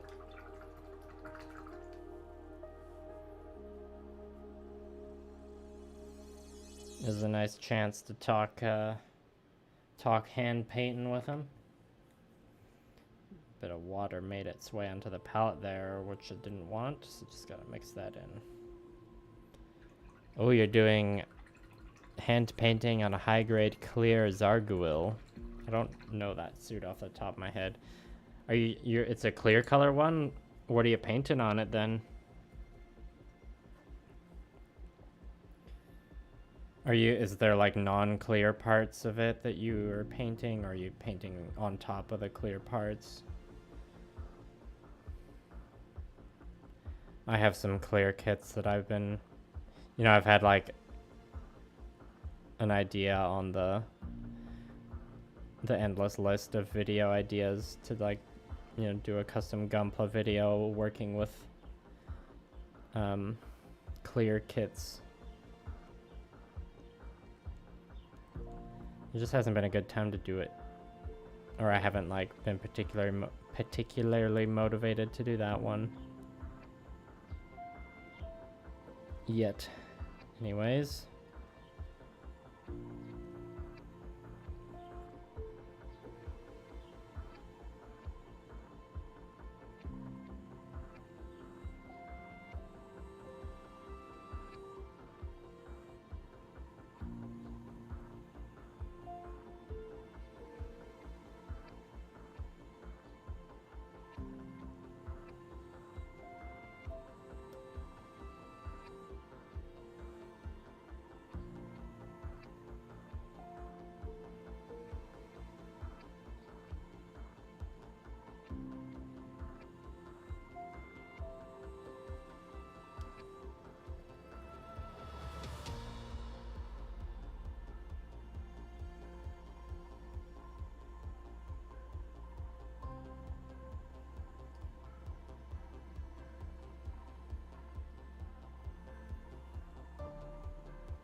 and I did miss the quick little black highlight on the inside of the shield on this one, but thankfully we're using a wet palette, so I can just go back to that color and just get that sorted right away.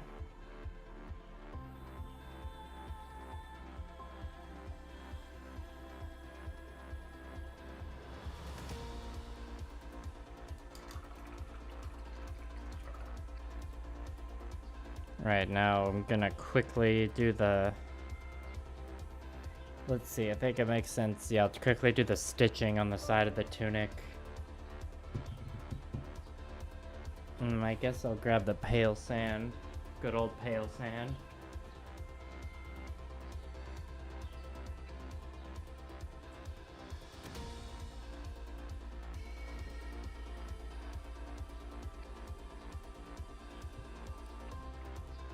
Oh, the Vargul, it's a Moon Gundam with a different head and backpack.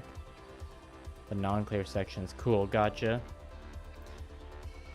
I think this the second ever kit I did was the clear color Gundam Bale.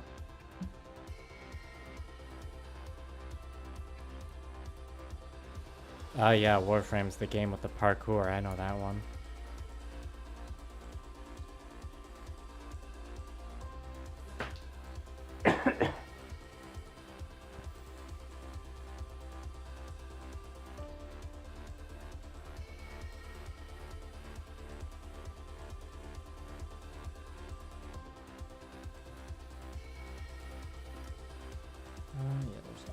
I don't want to put too much of this on the palette, so I'm just gonna scrape it off the messy nozzle here.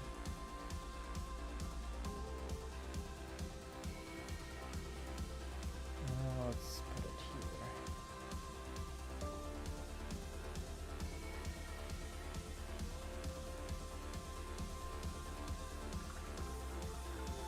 here. And Robert, I'm guessing you're on a budget, so like buying the like God Hand nippers or like the sharper display ones that I have are good for kit bashing because they make clean cuts, but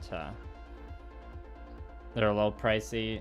But you can, if you just have like a regular hobby knife with like fresh sharp blades, that'll do the trick. Hobby knife, super glue, files. Or files for like the heavy duty sanding, and then like, you know, sanding sticks or sanding sponges like you usually use. Say those are like the essentials you'd need for kit bashing. Or poster, like blue poster tack is good for when you're mocking up the kit bash and you want to stick parts together just to see what they look like. obviously if you glue it on and don't like it, then you have to rip apart the glue, and that's a bit of a problem. So blue poster tack is good for mocking up stuff.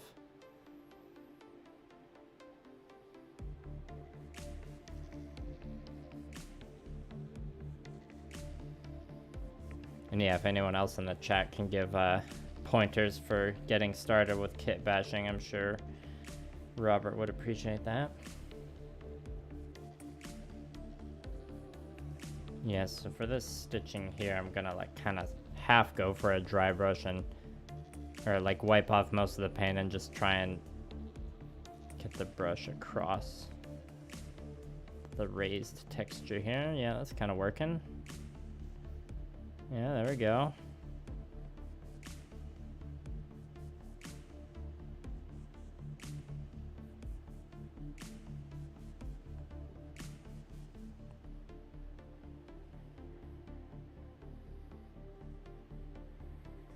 Beauty. And there's another section over here, but it's like totally obscured by the shield, so I guess I can like sort of reach the edge of it, but I don't really need to worry too much. All right, easy, that one's done.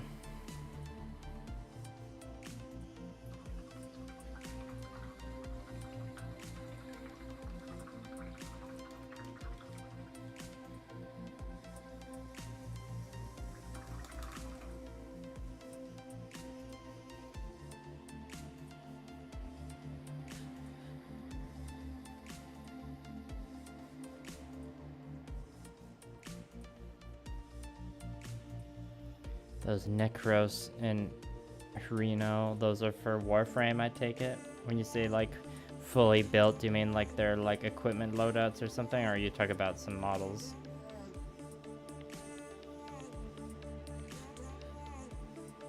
It's okay to talk about non-Gunpla stuff in the chat, obviously. Or, well, I mean, I'm painting a mini, so obviously non-Gunpla stuff is allowed. I mean, according to my chat rules. Or, I mean, I like to say you can talk about anything and then just adhere to the rules in the description of, like, you know, no slurs and hate speech and all that. Just, you know, general etiquette. Which hasn't really been the only issues we've had with that are just the bots that enter the chat sometimes and have to get kicked out. So that doesn't really count, that's just a bot.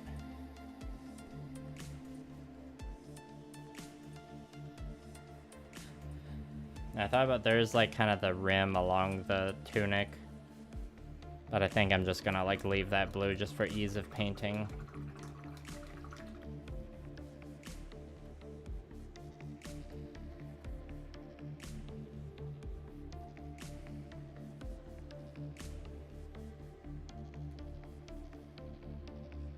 I put on like just about the right amount of paint on the palette for this stage.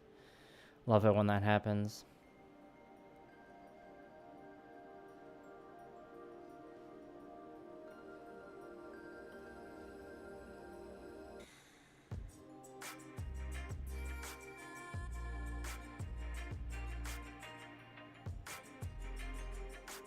Yeah, Robert, I was talking about what Cyber Scorpio said.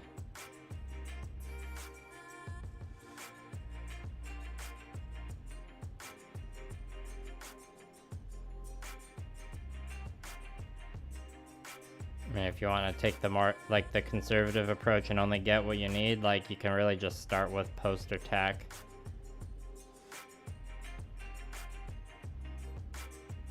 You know, like, you gotta wait for the Gunpla to show up first, so, like, shows up, build it, use the poster tack to, like, try out a few different kit bashing ideas, and then when you're ready to commit and actually start gluing stuff, then, like, focus on getting the tools you need if you don't already have them. And part separators are good to have, but you don't need to buy those. There's a way to like make one out of leftover runners that's really good actually. A Plamotherapist did a video about it maybe like 3 weeks ago. And he got the idea from a guy's post on Reddit, I think, which he credits in the video. So I'd check that out. for a free way to make, or you need like sanding tools, but it's like, you know, if you have those, it's a free way to make a part separator.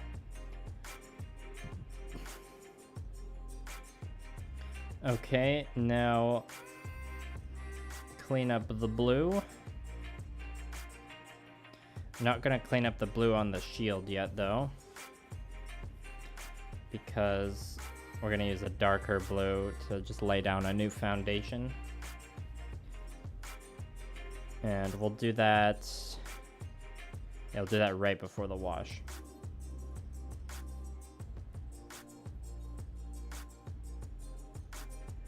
Okay, gotcha, Robert.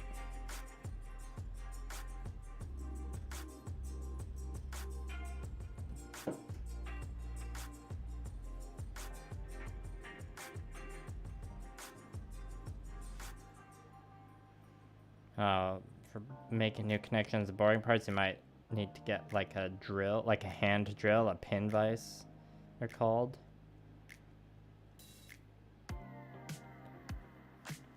My kit, like a lot of the kit bashing I do, like is pretty. My most used kit bashing tools are obviously like the super glue, my like sharp display nippers for making slices, and then metal files. Use a hobby saw every once in a while.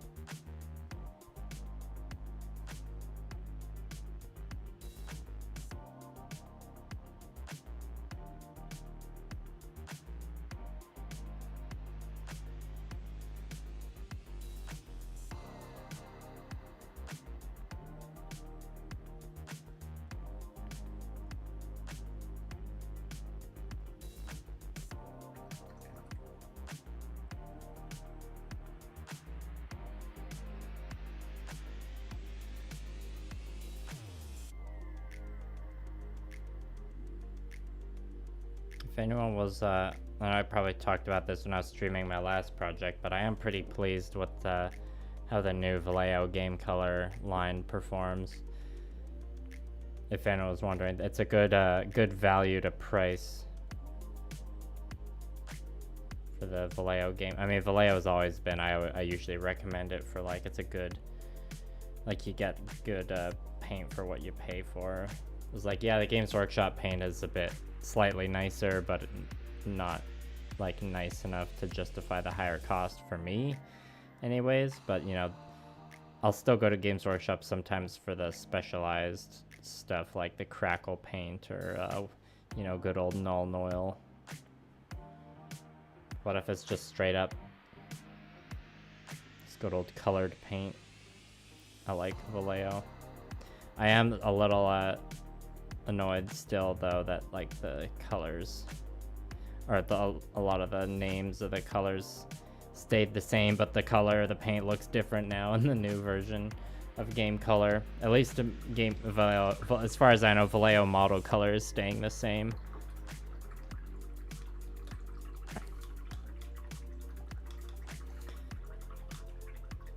Yeah, MJRL Hobby Stuff has a good point. A lot of the time you can just straight up swap the kit bashing parts.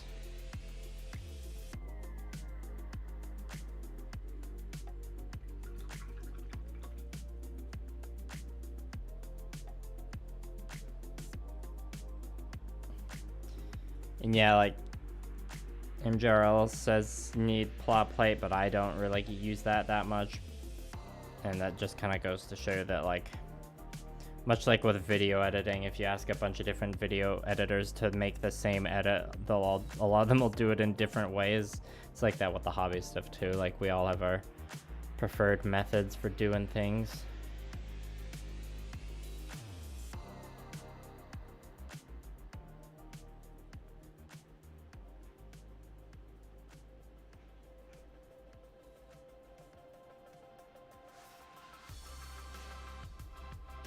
I feel like I missed something.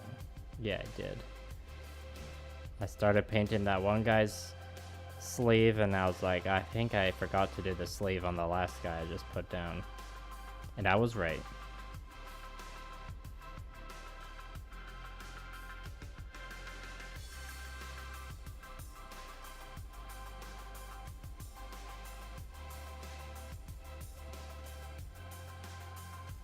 Also, I hope I've been more or less keeping the camera in focus this session. Or keeping the mini in focus, I should say. Arms done on the crossbone, nice. Lots of tiny bits again. Yeah, you got the arms and chest done. Is that it, or do you also have like the head and the legs done already? You think you'll finish it tonight? Are you gonna finish it at the same time I finish these men at arms? Who knows? It's not a race or anything. I'm just trying to gas you up, I guess. I remember you saying last time you had like not touched it for a while because you're having a hard time finishing it.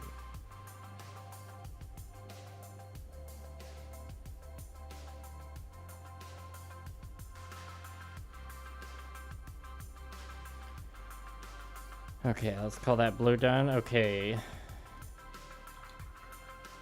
Yes, now we'll grab... Now if I was going like display quality painting, I'd do this for... I'd have a base coat of, what's it called? Night blue here for all of like the blue tunic section, but not for like painting a mass unit. But just because the shield is like a flat plain surface, I do... As I'm rebuilding the shape here, I do want just a bit of a darker foundation for the shield specifically. Okay, this one needs a bit more of a shake, see? You're working on the head. Oh, it's past your bedtime. Yeah, well, the head's a nice quick section you can get done with.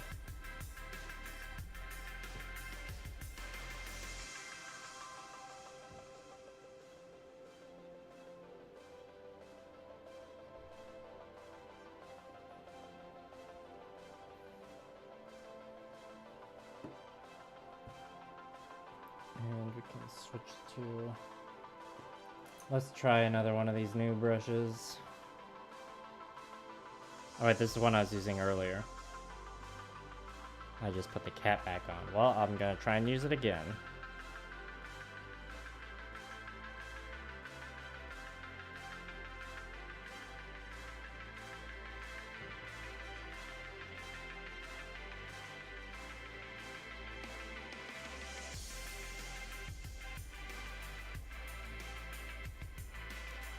Okay, now we're rebuilding this shape here. Or pattern, I should say.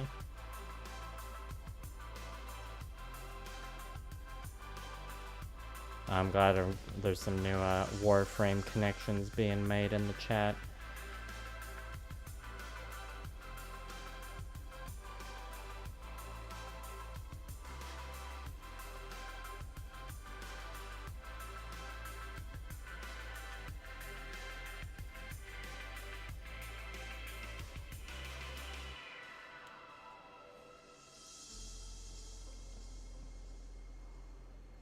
So yeah, I'm doing more of like a darker base coat for the shield just because of the flat surface. I need to create a bit of artificial depth with some color layering.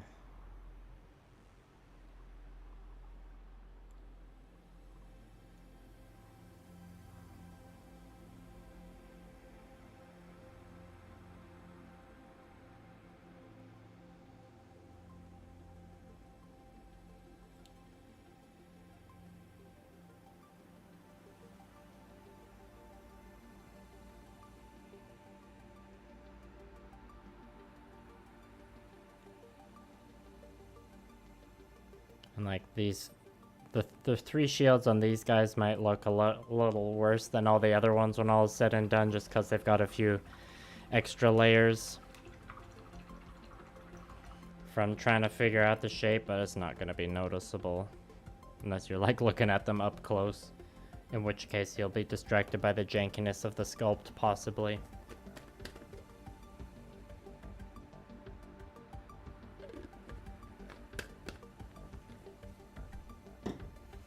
Yeah, the night blue is a pretty nice blue.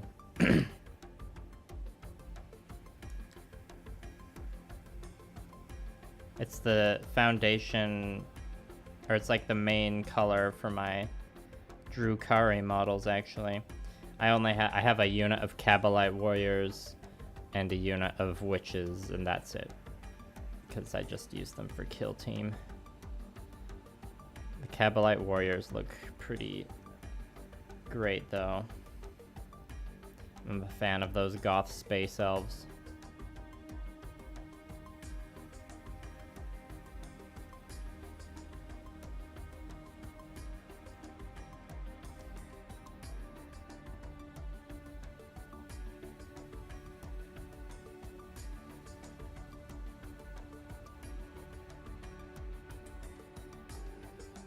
Funny, before I got into Conquest, I never would have thought I'd be like, I'd go for another one of the like human factions like this, where I'm like doing freehand on the shield. It's funny how your tastes change over time, sometimes like that. It was probably the Steel Legion models that sold me on the 100 Kingdoms, because I'm a sucker for big sword wielding lads.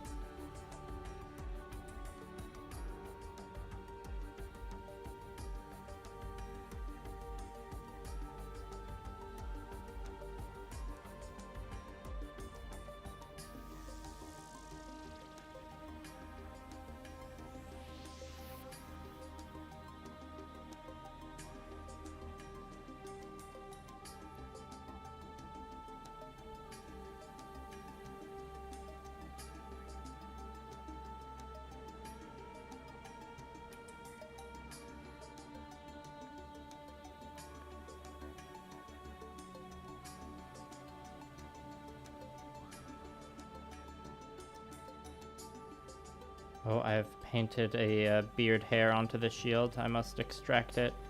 Oh, that's gonna be rough. I have to use my finger. Huh. Hate it when this happens. Okay, I got it. It could have been a brush bristle. Maybe this brush is a little faulty. Anyways.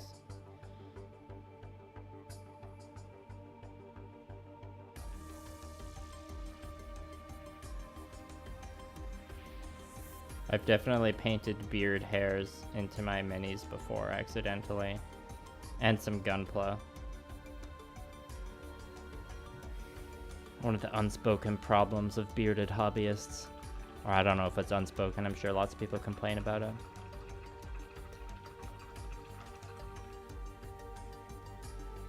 Okay, so that's the foundation for the blue, and the foundation for the white is gonna be this field blue. Oh, I guess there's already some on the palette. Don't need to use more. Yeah, see, this brush is like not having a great time. Let's try and use the size up and see if it has like a more effective point to it. After the stream tonight, I'm gonna soak this one for a while in the brush conditioner, see if that helps.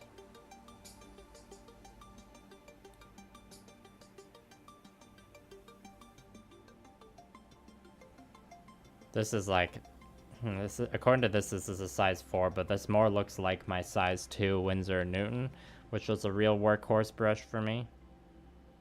It has long since lost its tip because I used it a lot. Because it was like a good size where I held a lot of paint, but it also like had a solid tip where I could do like a good chunk of the edge highlighting with it. Okay, now I need to be a bit more, so this is, instead of having the black line in the middle here, we're gonna have the white line be the border. Okay, well, let's focus on the line down the middle here first.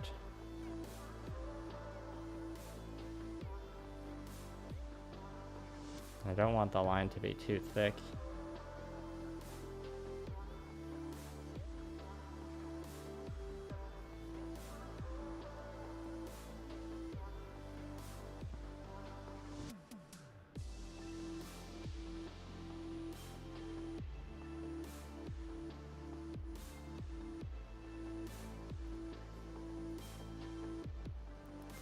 If there's a bit of black left over on the edges, it's just some free shading, I guess. Okay, and then it's a little painful to go over all this, but we gotta be consistent. It's a gray foundation, so it won't be too bad to paint white over. You can see it's decently thinned and transparent right now as well.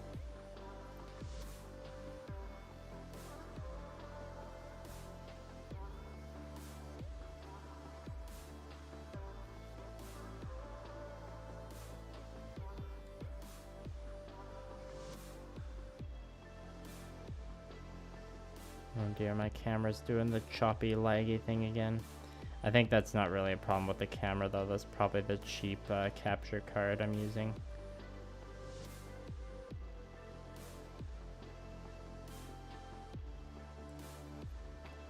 Yeah, so I'm making the shield look a bit ugly now, but it's to make it look prettier later, trust me.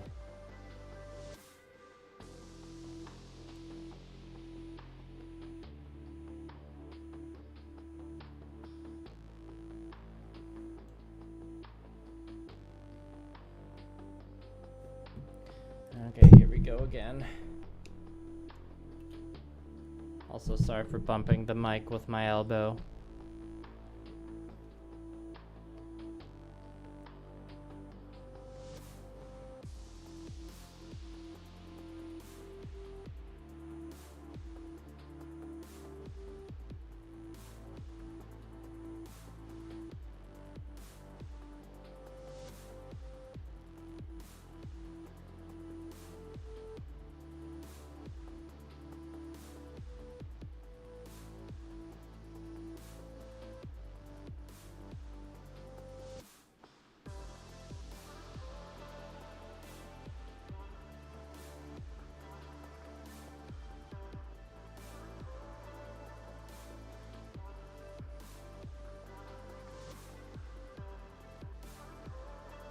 Yeah, I don't remember this paint being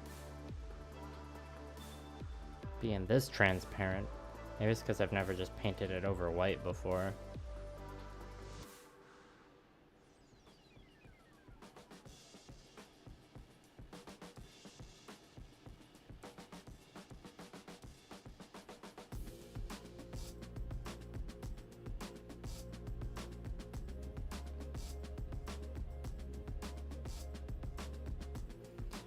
And obviously this will be a lot more efficient when I'm painting the rest of them, because right now I'm just figuring out the test color scheme. When I'm painting the rest of them, I'll be starting with this gray layer first. Not doing so many layers while I'm figuring out what the scheme's actually gonna be.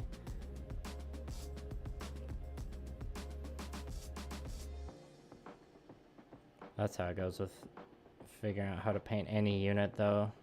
You gotta do like 1 or 2 test ones at the beginning so that you could batch paint the rest the most efficiently.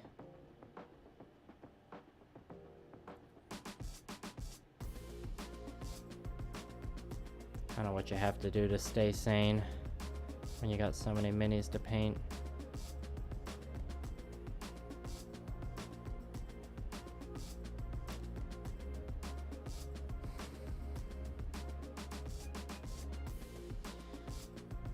Okay, now we gotta switch to the dry palette, do some metallic cleanup, and then it's wash time.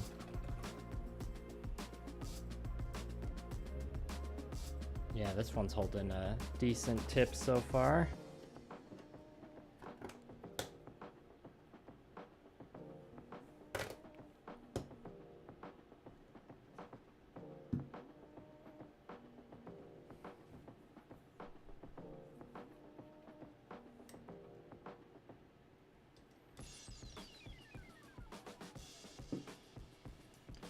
So I'll grab a crappier brush to use the metallics with. Let's go this old reliable, the one covered in tape. At some point it was an Army Painter Regiment brush, I believe.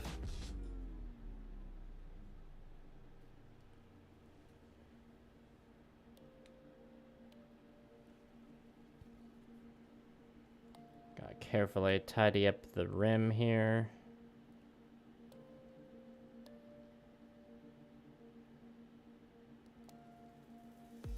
This one I didn't get too messy with it actually.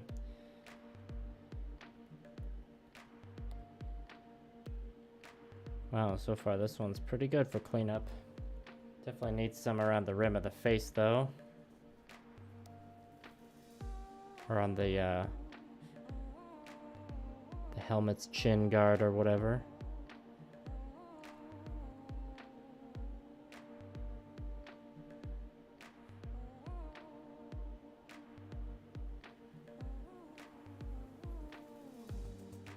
Yeah, there's barely any cleanup needed on this one.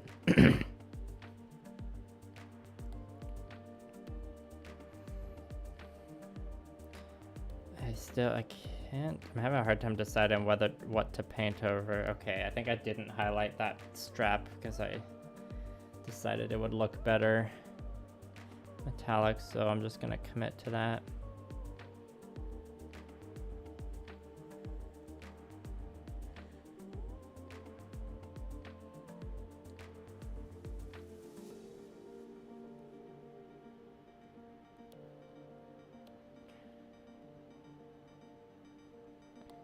Alright, next. This one definitely needs a bit more cleanup on the shield.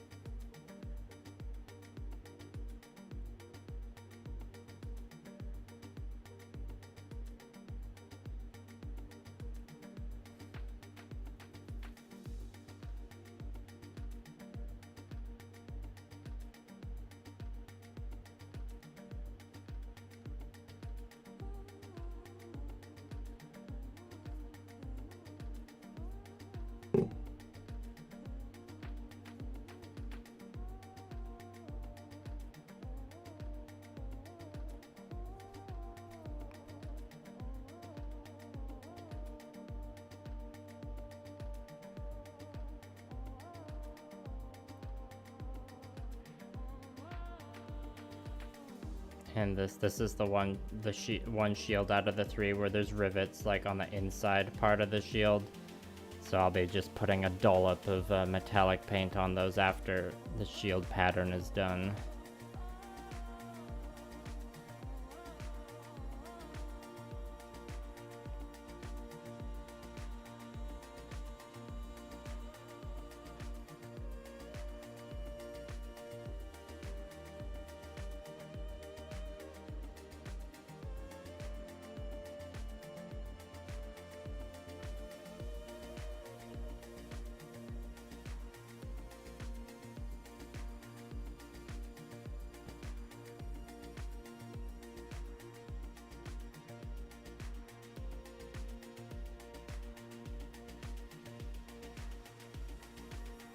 Yeah, and see this part of the leg, it's like the detail kind of blends into the sculpt. It's a little awkward to paint.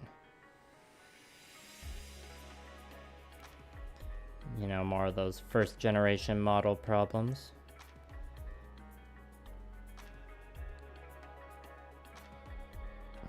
Oh, I'm getting a phone call I have to answer.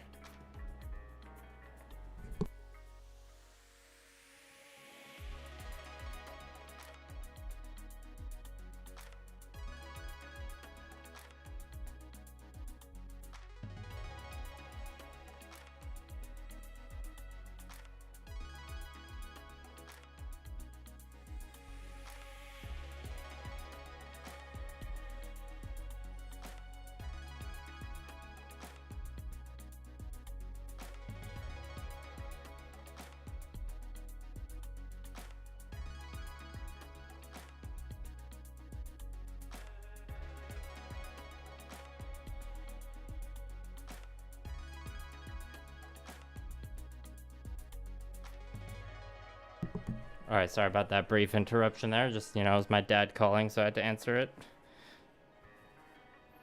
It's not emergency, though, don't worry.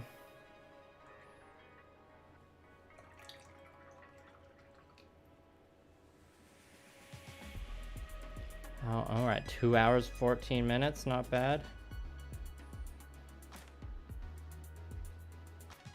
Perhaps I won't actually finish the minis on stream, but I'll finish them tonight. I'll make sure at least one of them gets like totally finished, so y'all can see what it looks like. After the wash, the main thing to do after the wash will be the shield, and they're like basically done after that. I guess I'll finish one shield and see how we're doing for time.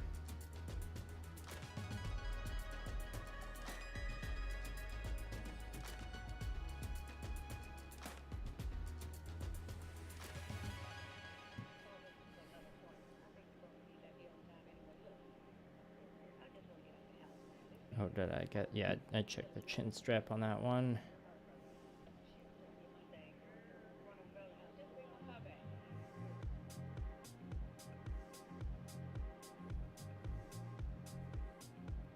Gonna be teaching Blue Parappa how to start painting her minis backlog soon.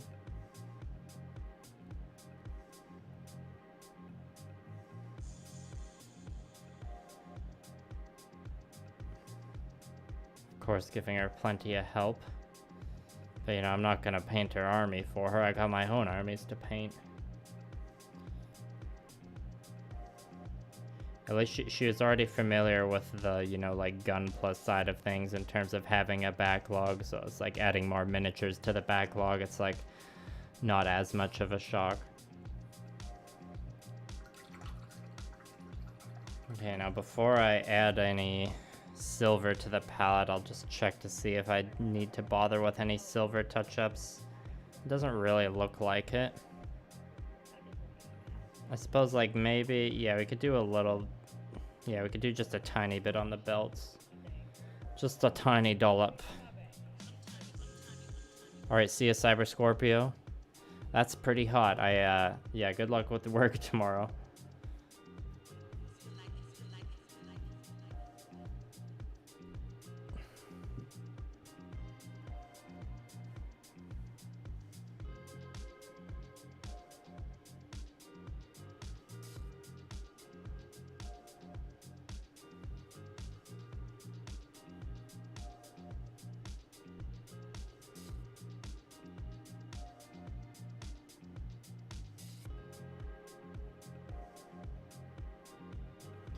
Yeah, there's just a few silver details on the belt we can pick out here.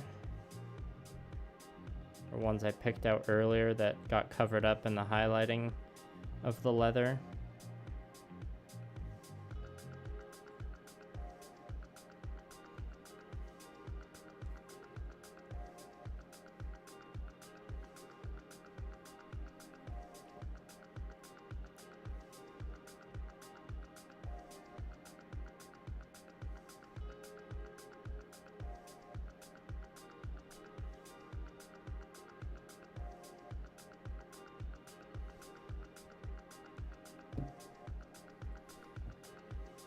I forgot to check his helmet.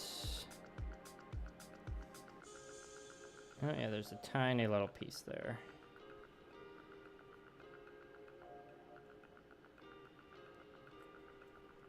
Oh yeah, and on the ridge of the helmet here, we could clean that up.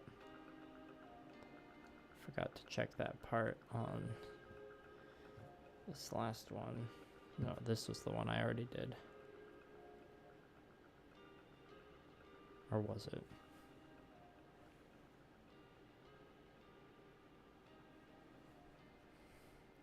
When I'm painting more than 3 minis, I'll have to more deliberately put them down and like align sequentially as I'm doing the batch painting process, as to not confuse myself.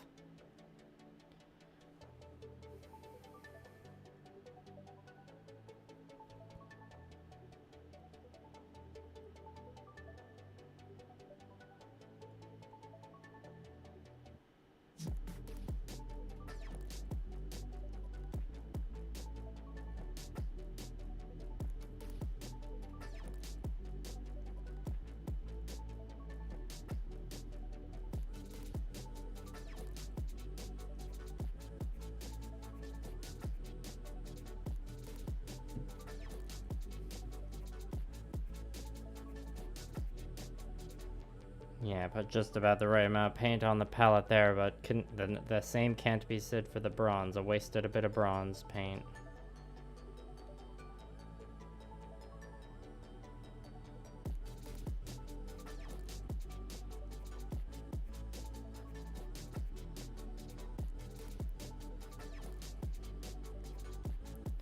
And as usual, the wash will do well in hiding any mistakes, or will probably do well in hiding any mistakes that I miss.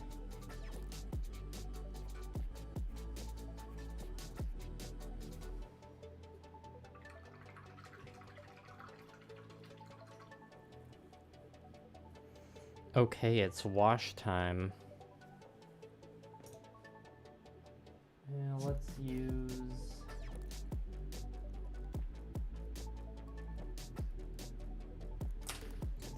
this crappy brush. And where's the wash? We got our P3 armor wash, which is not a color I'll easily be able to replace, but it's a generic. Well, the thing is, with my 100 Kingdoms army being like having a wide variety of color, if some of them have slightly different colors of washes, it's less big a deal, as it is with my spires, where with that army I'm going for more of a cohesive look. Excuse me, I have the hiccups now.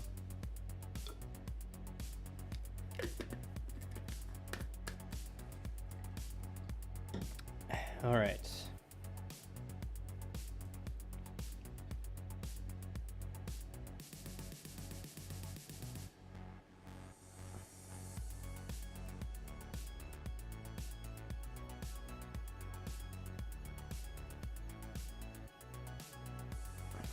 The paint's all dry on there. Head done, but you did a butcher's job of it. Oh, you accidentally cut the attachment point. Oh dear. Super glue to the rescue. It is a pretty unique core fighter. The cross there ain't too many models like the Crossbone Gundam out there. Yeah, so with this wash being a pretty messy stage, you can see why I'm doing the shield last. But I do kind of want the black line it'll give me in there.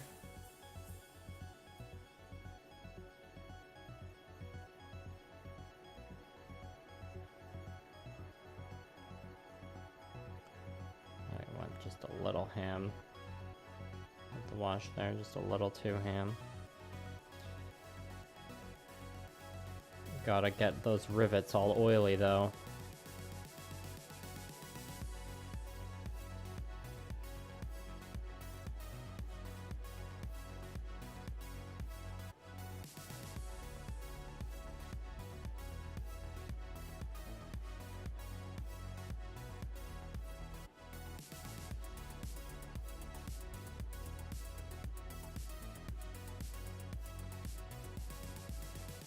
This P3 armor wash, it's like similar color to Null Oil. It's a bit more of an intense wash though, I'd say. Just like it's easier to overdo it with this wash. And I gotta make sure I don't get the wash on the face, obviously. But we do have to get it on the helmet around the face, so require just a bit of precision.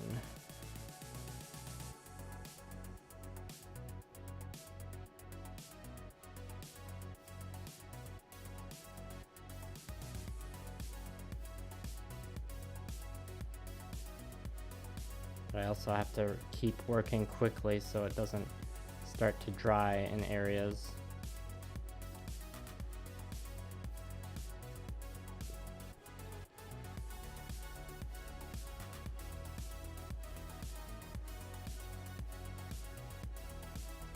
Oh yeah, I have to finish the shield and also just do it like 1 or 2 rounds of highlighting on the blue tunic. That's the one step I was forgetting after the wash here.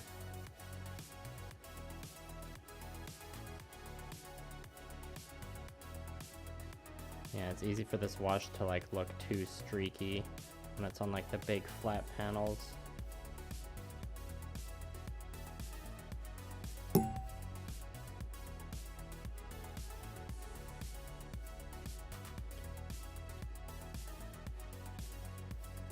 But you know, for these lowly men-at-arms, the armor doesn't have to look super pristine. I suppose it's okay if it looks if we get a bit of grimdark vibe going. I think I need to switch brushes too.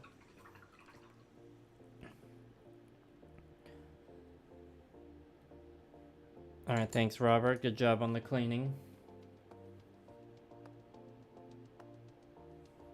It's always nice resting in the room that has just been freshly cleaned by yourself.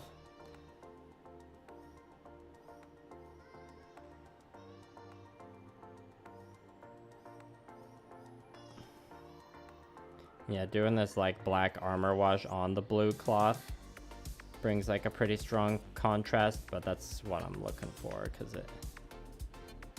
it'll stand. I'm not looking for subtle tones because I just want it to like stand out well on the table and the unit that it's sitting in.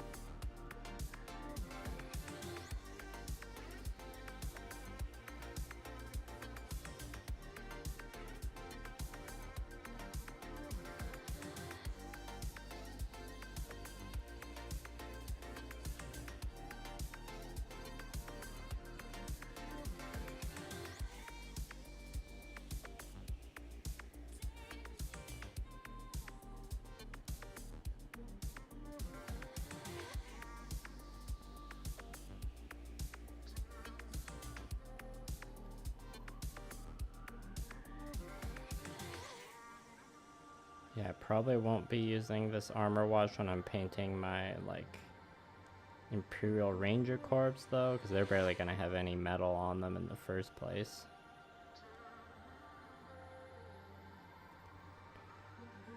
They'll probably be getting... Oh dear, there's a spot I forgot to paint bronze. I can probably just leave that, though. They'll probably be getting the good old Army Painter Strong Tone all over, which already gets used on the base. So it's fitting for them because, you know, they're rangers. They gotta blend in with the nature.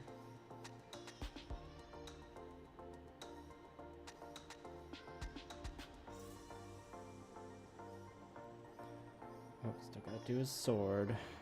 Don't want to go too overboard on the sword.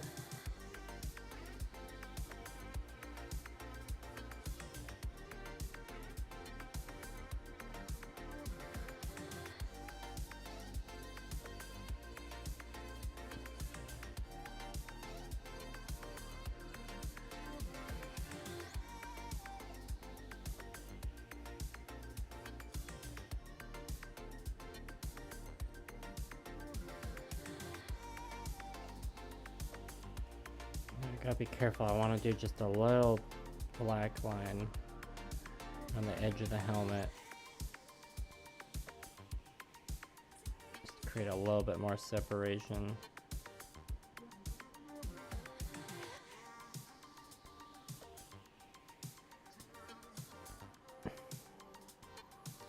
Alright, I think the wash is done on that one. Hello, welcome back, Ethan.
Bit too much wash on that shoulder.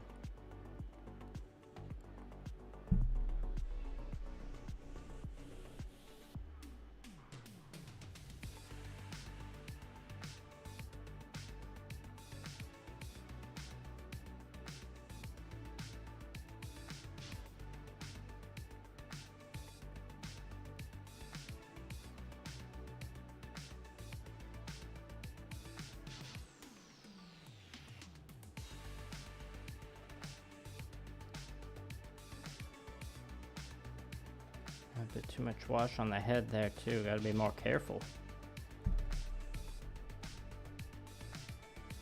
Don't want to mess up his handsome face.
We're pooling too much over here.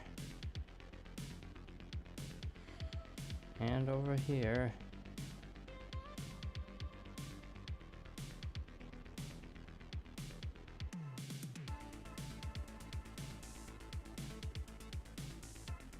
With how shiny the model looks after getting a wash like this, the matte top coat is a pretty essential step.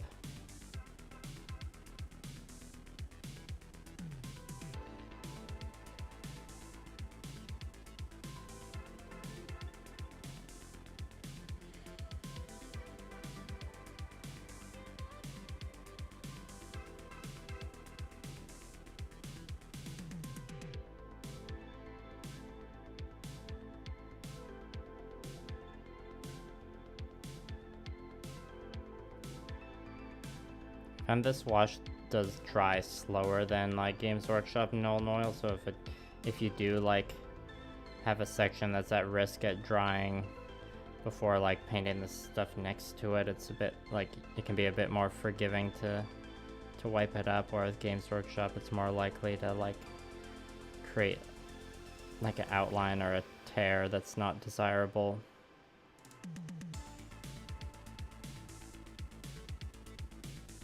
Kind of hard to describe, but if you've ever like applied too much wash or like worked with the stuff before, you know what I'm talking about.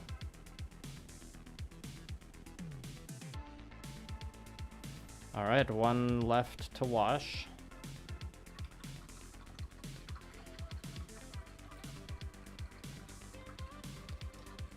Did you watch the last stream, Ethan? I don't think you were there.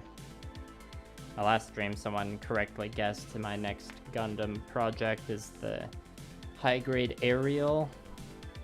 And I was talking a bit about it earlier, so it's not a secret that I'm gonna kit bash it. But this one, I like the design of the aerial a lot, so the kit bashing is like gonna be borderline not even a kit bash, just like I'm adding just a couple things. But at the same time, I'm like in the planning stages now of planning how I'm gonna customize it and kit bash it, so it's not quite solidified. That's why I said the next stream, it'll either be painting. Yeah, so the next stream, it'll probably be next week, because got a busy weekend. So the next stream will be either painting the Gundam aerial or possibly building a Gundam kit, because there's like a part I might salvage from a kit. Like I might do the thing where I open an unopened kit just to get like a single like pair of parts from it to use with the aerial. So then I'll like use that opened kit just for a stream. We'll see. These are decisions I'll be making over the next few days. Patrons will hear about it first, of course.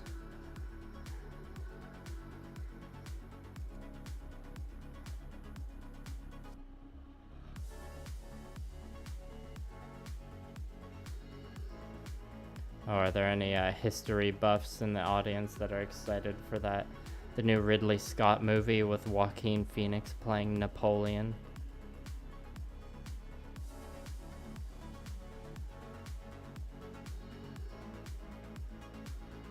Now that just reminds me that I still haven't seen Ridley Scott's The Last Duel. Probably should if I consider myself a history buff.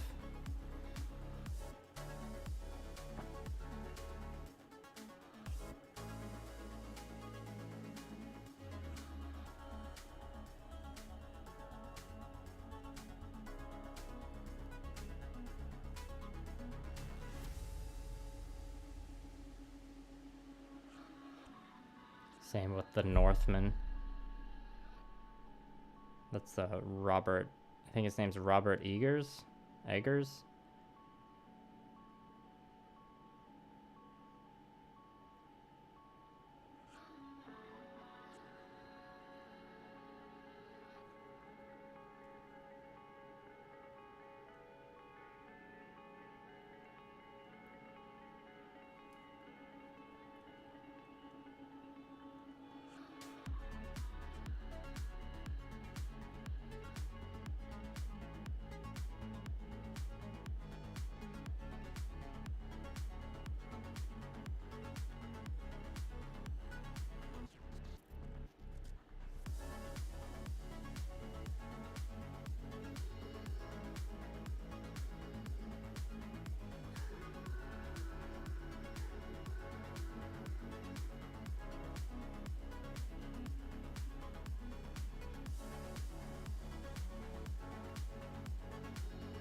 As I'm doing the sword on this one, it occurs to me I might not have done the sword on the last one.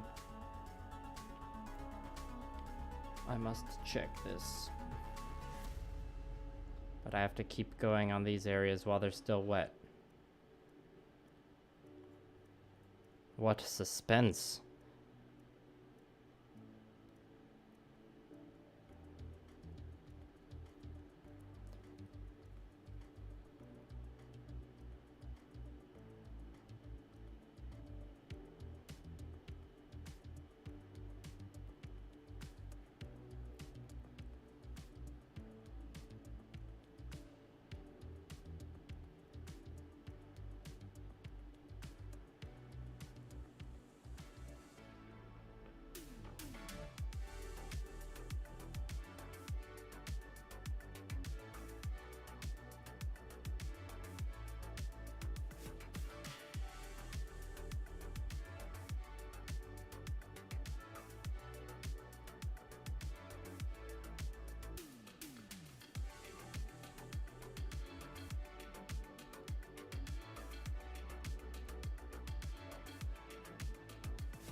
Alright, now I'll go back and check the sword on this one. Yeah, I did miss that. Okay.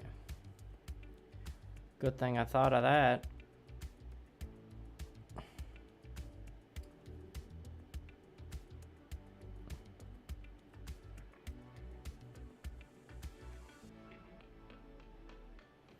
Alright, now this one should be the most dry.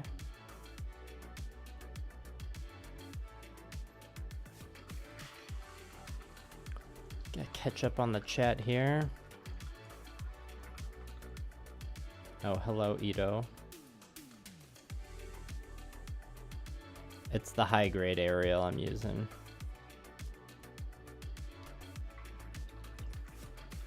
Yeah, I also heard the last duel was decent, Sparkster.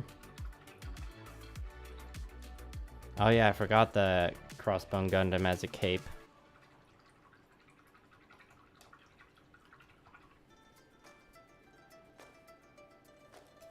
The aerial has like 2 pegs on the back.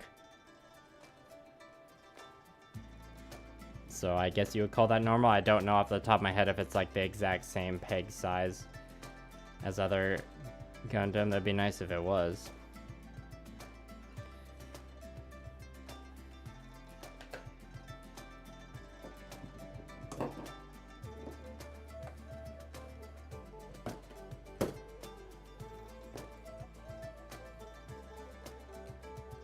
Okay, I'll probably just focus on finishing this one for the stream, and I'll finish the rest off camera. Just because with where, yeah, we're at 2 hour 40 minutes.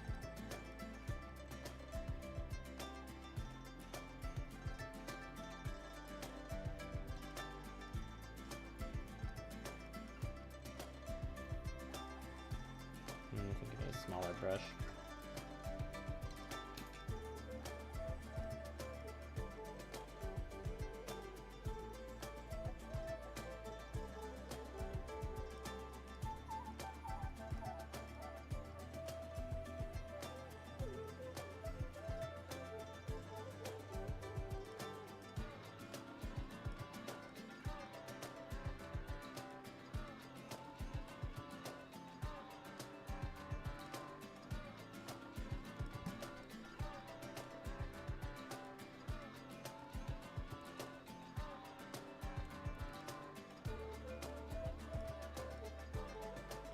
I'm just doing a quick pass of the base blue again. What's this called? Magic blue. And then we'll mix in a bit of sky blue for a quick highlight, and that'll be it for the tunic.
And like the areas where there would be more shadows, I am painting less of this blue on to leave it darker, obviously.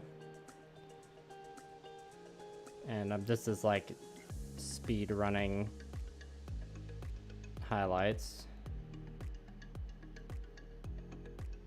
as well. Don't want to sound like too much of a broken record, but you know, blah blah blah, tabletop quality.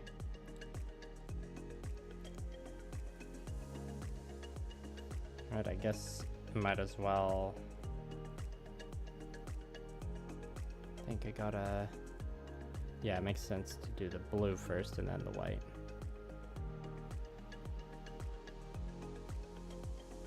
Now when we're repainting in this blue here, I can leave the dark blue right against the edge to give us some shading action. And then I also don't have to worry about spilling onto the metallic section that's been washed.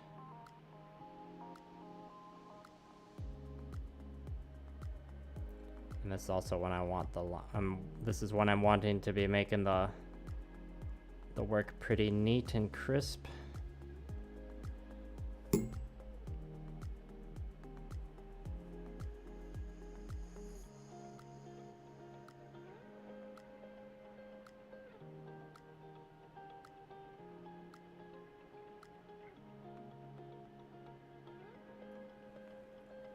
Brush tips give me a bit of a hard time there.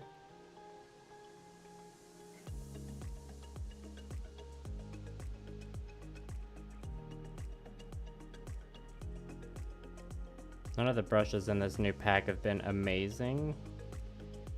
I wasn't expecting anything amazing though with the price I paid. They're pretty like mid-tier brushes. Some of the ones in the pack have been better than others, that's for sure.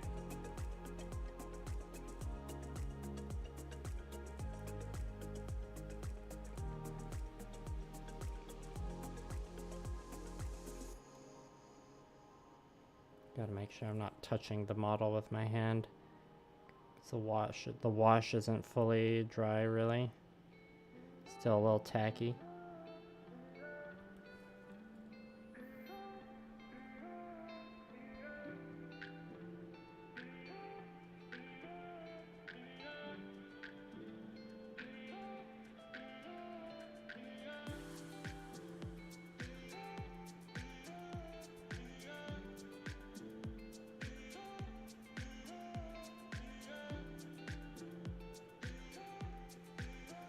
Suppose in this situation where I need to avoid touching the actual model, it'd be nicer to have one of those fancier paint handles that have the like bar over top built into it that's meant for like bracing your hand and stuff.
Yeah, I feel like I went a bit too hard on the blue on there now, and that I need to, and that now I should bring just bring a bit more of that night blue in there. Again, this is why these are all the tests minis.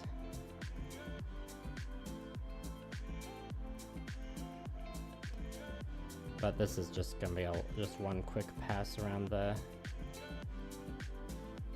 edge here.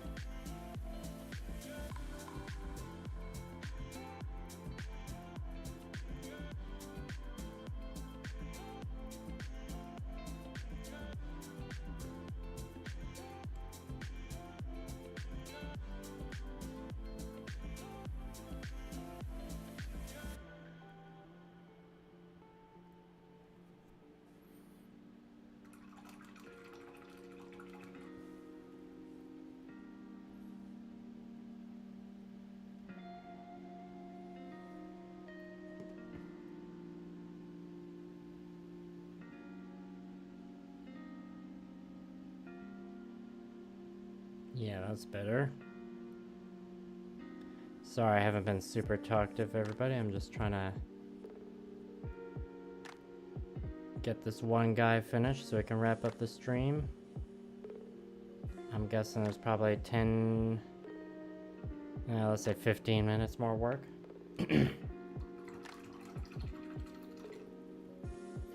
Okay, now we need the good old sky blue.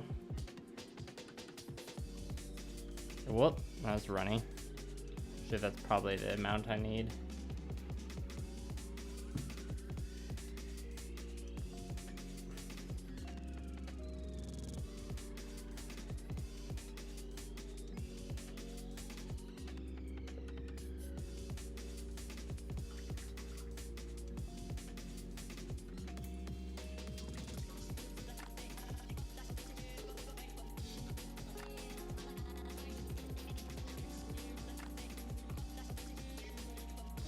Now this highlight is just for the tunic. I don't know if that's the right word for it. It's, you know, the cloth bit.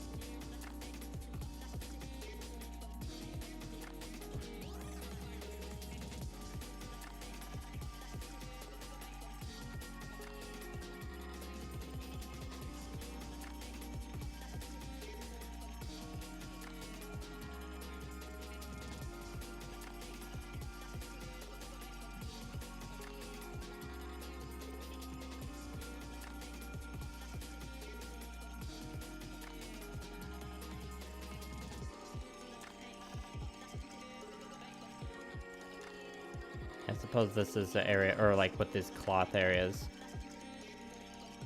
if the brush strokes are a little messy, it gives like the appearance of texture, which can have a nice look to it sometimes.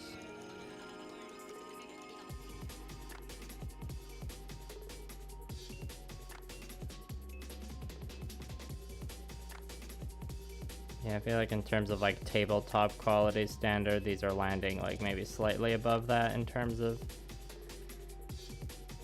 the effort and the techniques I'm doing, but still, you know, decently messy. It's kind of what the plan was.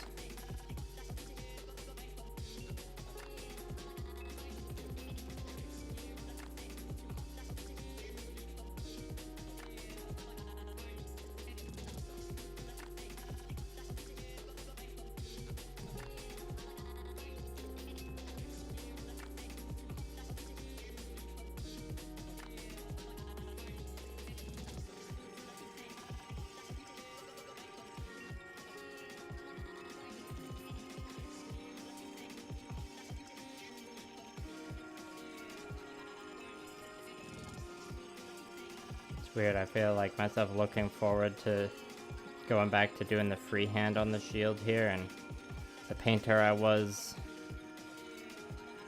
even like a year or two ago would not be looking forward to freehand on a shield at all. It's funny to think about.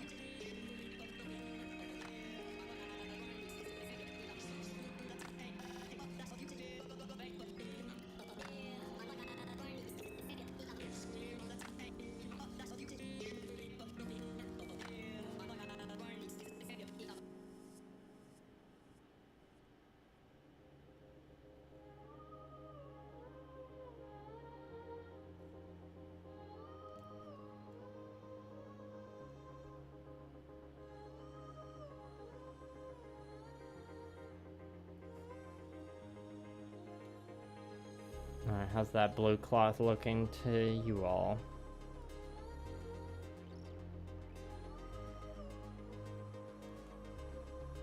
I'm pretty satisfied with that.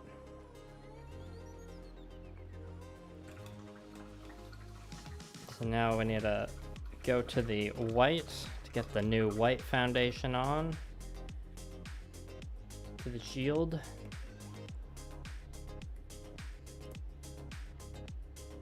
God, what was that in response to, Hugo? Oh, good, okay. Thank you. I mean, if you're saying my painting was godlike, I'd say that maybe that's a bit of an exaggeration, but I'd take the compliment. Yeah, this is one of those paints that's almost empty. Gotta store it upside down.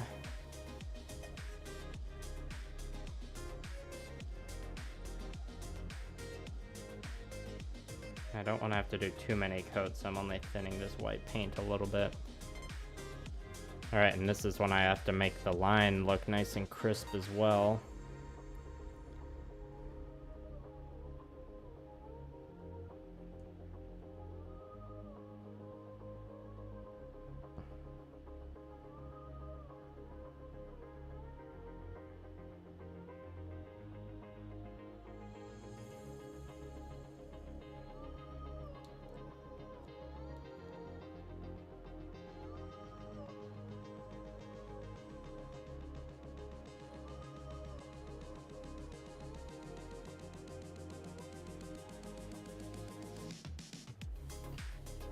so far so good.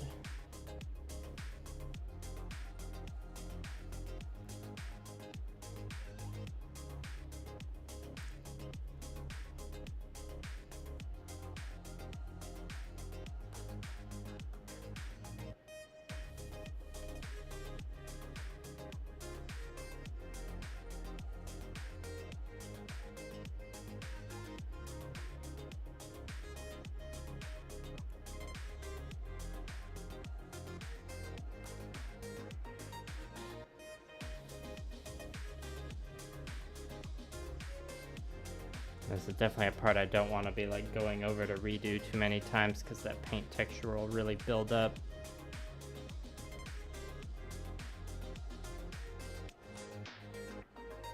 Famous last words.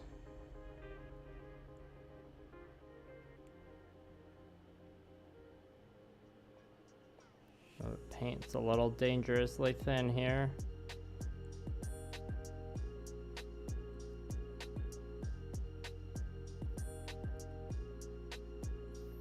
All right.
You can kind of see a spot on the shield here where a bit of the paint got torn up, so I gotta add a little patch there.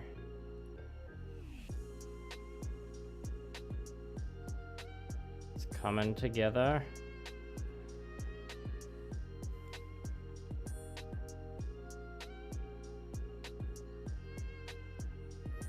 And put the little triangle up top now.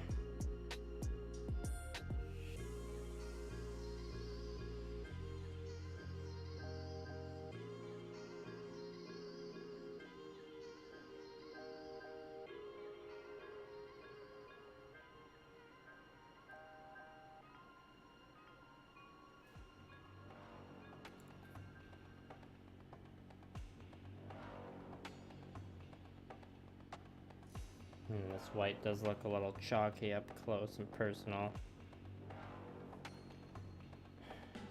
I'm such a hypocrite. It says I want to do tabletop level painting and then I choose like a freehand shield pattern that has white in it. Oops.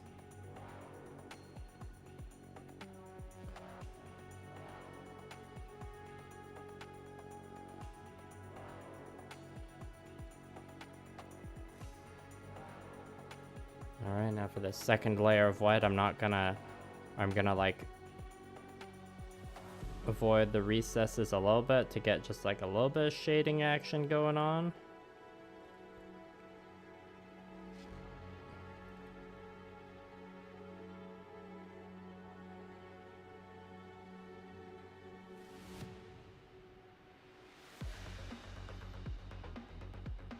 Yeah, this unit will feel like quite the accomplishment when it's done. At least this is the only, like the other big unit of block of infantry I have, they don't have shields. They have halberds and big capes. Capes are a lot easier to paint than like flat shields.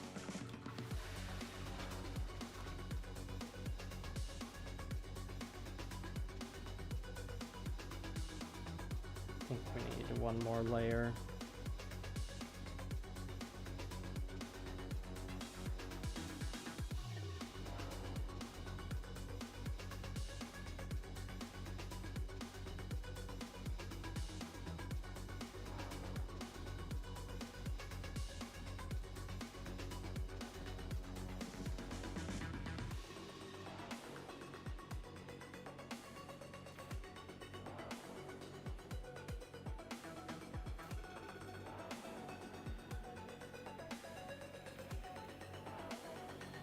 And there's a couple flecks of texture that dried in there, unfortunately.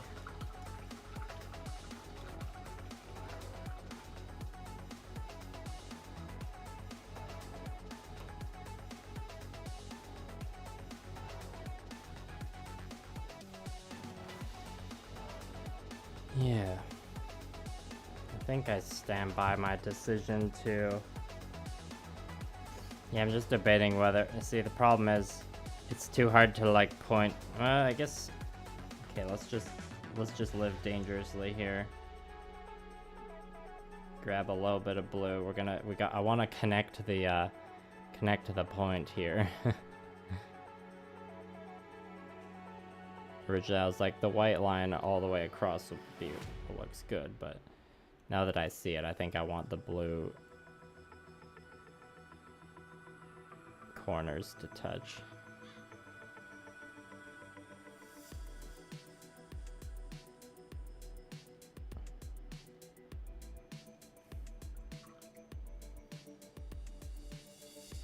We're living a little dangerously here, though. Oh, we're past 3 hours.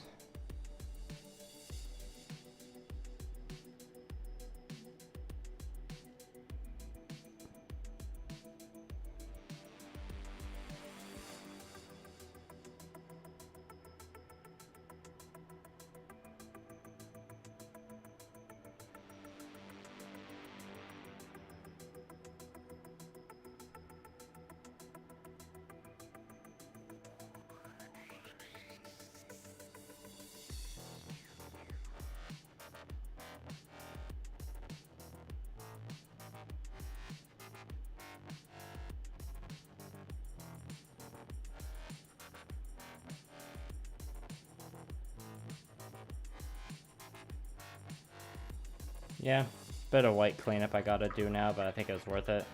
It looks better when the blue corners are touching.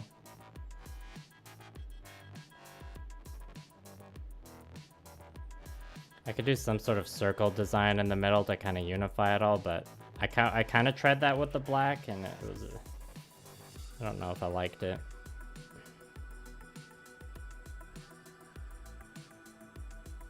I wonder how fast I'll be at painting this shield pattern by the time I'm on like the 24th man-at-arms.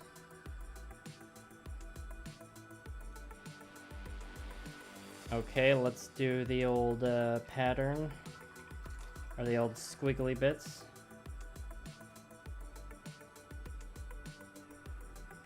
So we need some fresh magic blue for that.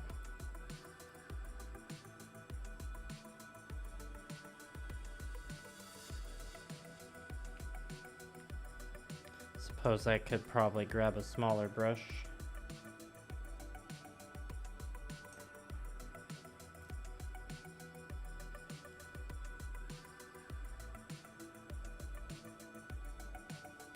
Let's just study this reference.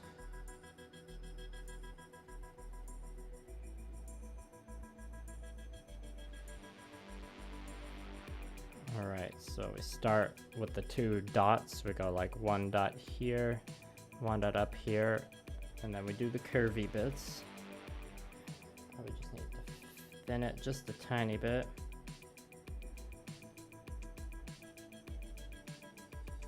Does it make sense to do the top bit first?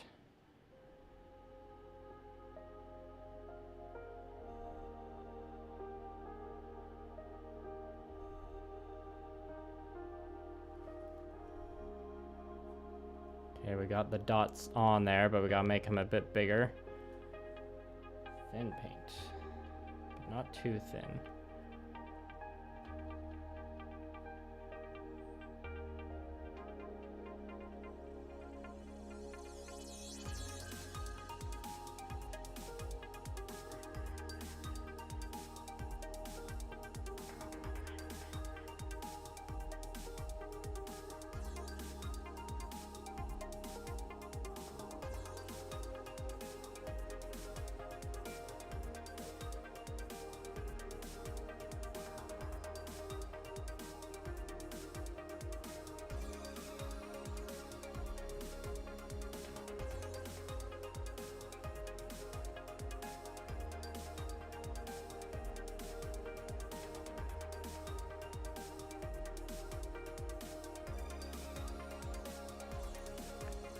Okay, and now the curvy part of the line goes to roughly the intersection.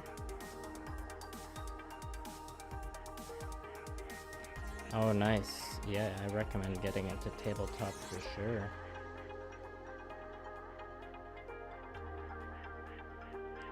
So if it's a new place, they're probably selling like lots of Warhammer and D&D stuff, and or some like trading cards perhaps.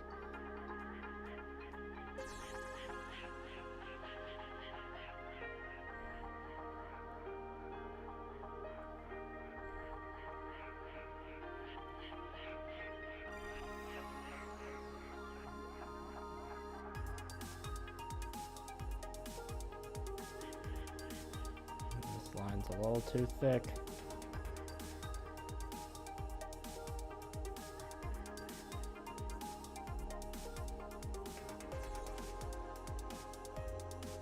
We'll have to clean that up with a bit of white, I think.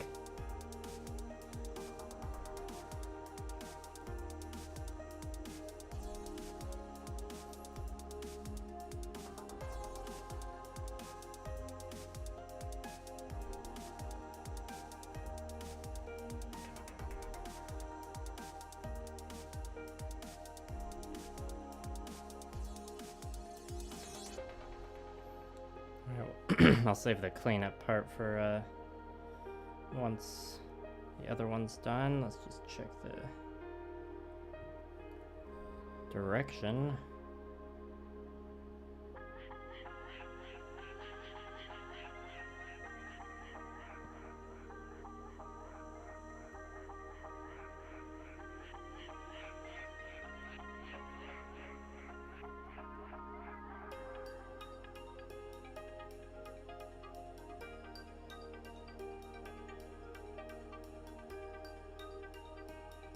That one's a bit easier to do.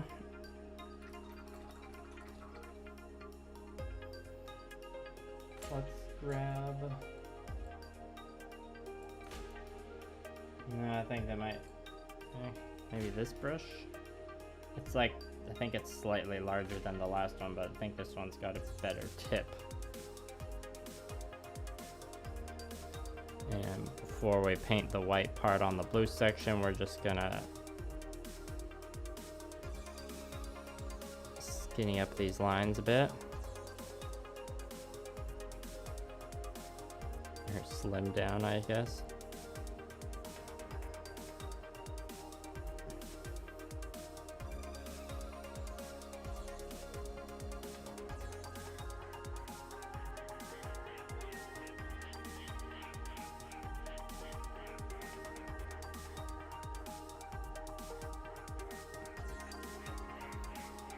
And Hugo, if that tabletop place is also like a hobby shop, you don't even necessarily need to get into tabletop to enjoy it. You could pick up hobby supplies,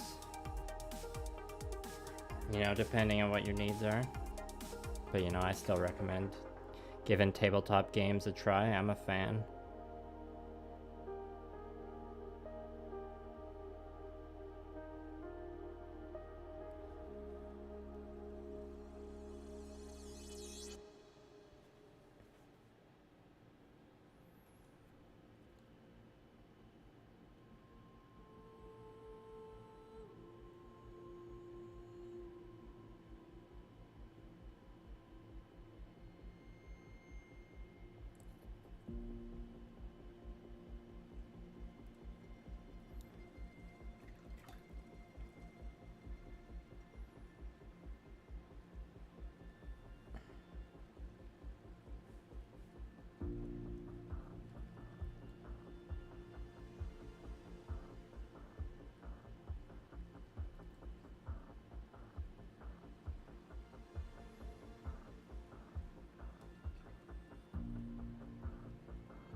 Yeah, the good old Warhammer, D&D, and Catan.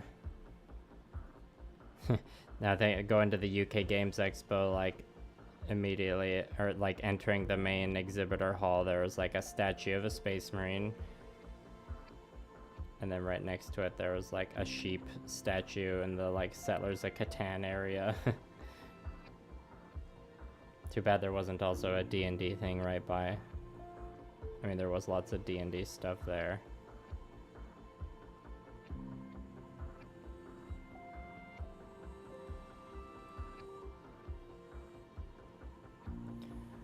Okay, now we'll do the white squigglies and then we're done.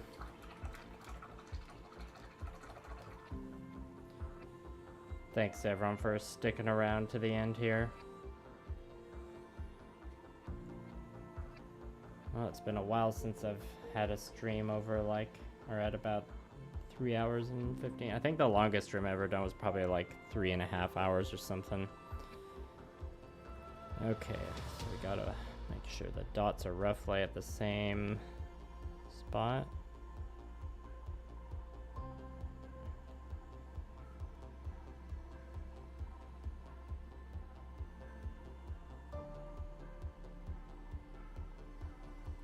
I'll try going in a bit of a different order this time.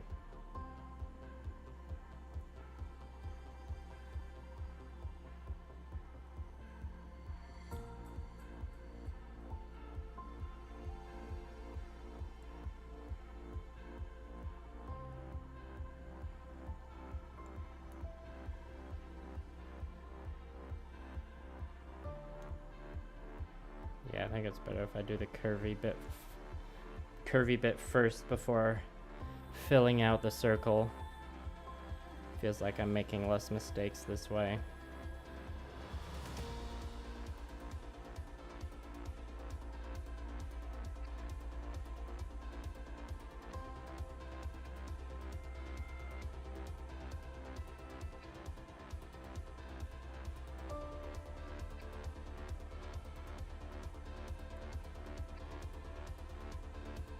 Made a little tiny mistake there, so.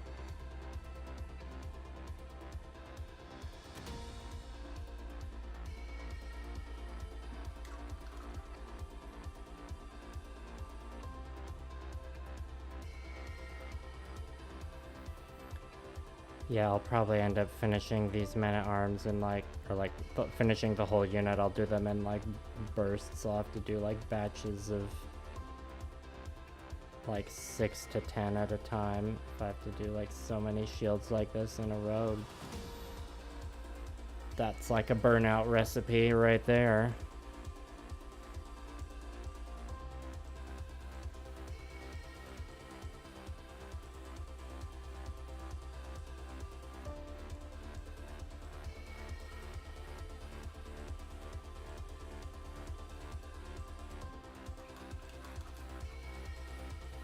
Well, they don't, the blue and white side don't perfectly match up, but it's close enough to look good from a distance.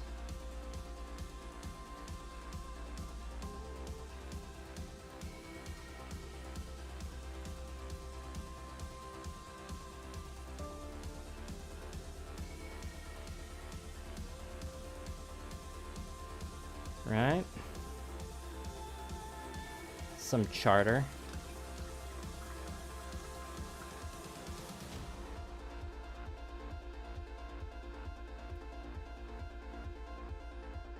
The white on this shield is really gonna pop though. My legs are gonna make a lot of weird cracking noises when I stand up. I've been sitting so long.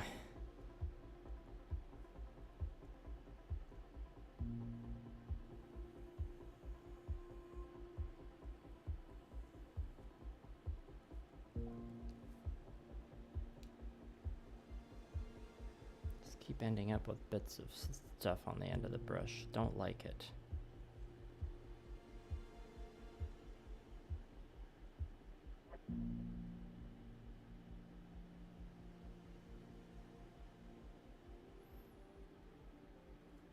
Character. Okay, I thought that it sounded like, or it seemed like you had just misspelled something there.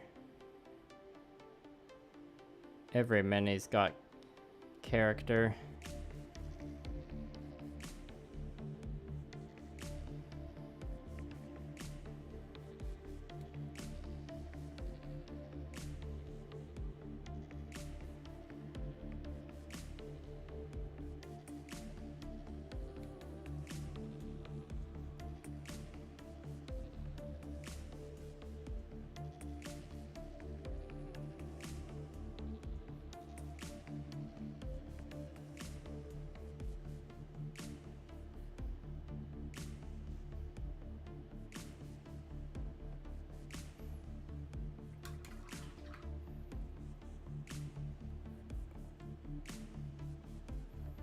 Didn't do quite as good on this last squiggly.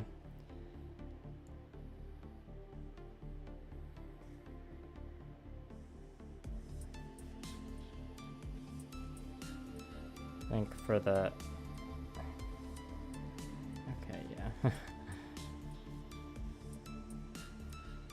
think we gotta break out the extra crispy Windsor Newton size 1 for these going forward. We need the finest tip for the precision, and also just to save time by not having to clean up as much. But I am mere moments away from the last brush stroke, so it's your last chance for questions or super chats if anyone's got any. Or just anything you want to say in the chat.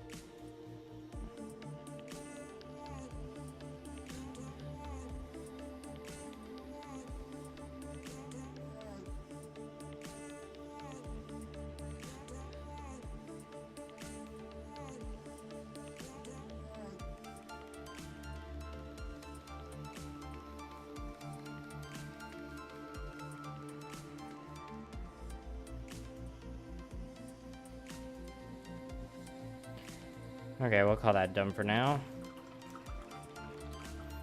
From a distance, I'd say that looks pretty sweet. Turn it around a few times. So we got the first official finished men at arms. Well, I guess they'll be finished when it gets based and all that, but you know, whatever. Nothing new and revolutionary happening there. I noticed I got a bit of metallic paint on the edge of the base there, so I gotta make sure that gets covered up with grass. Easy fix.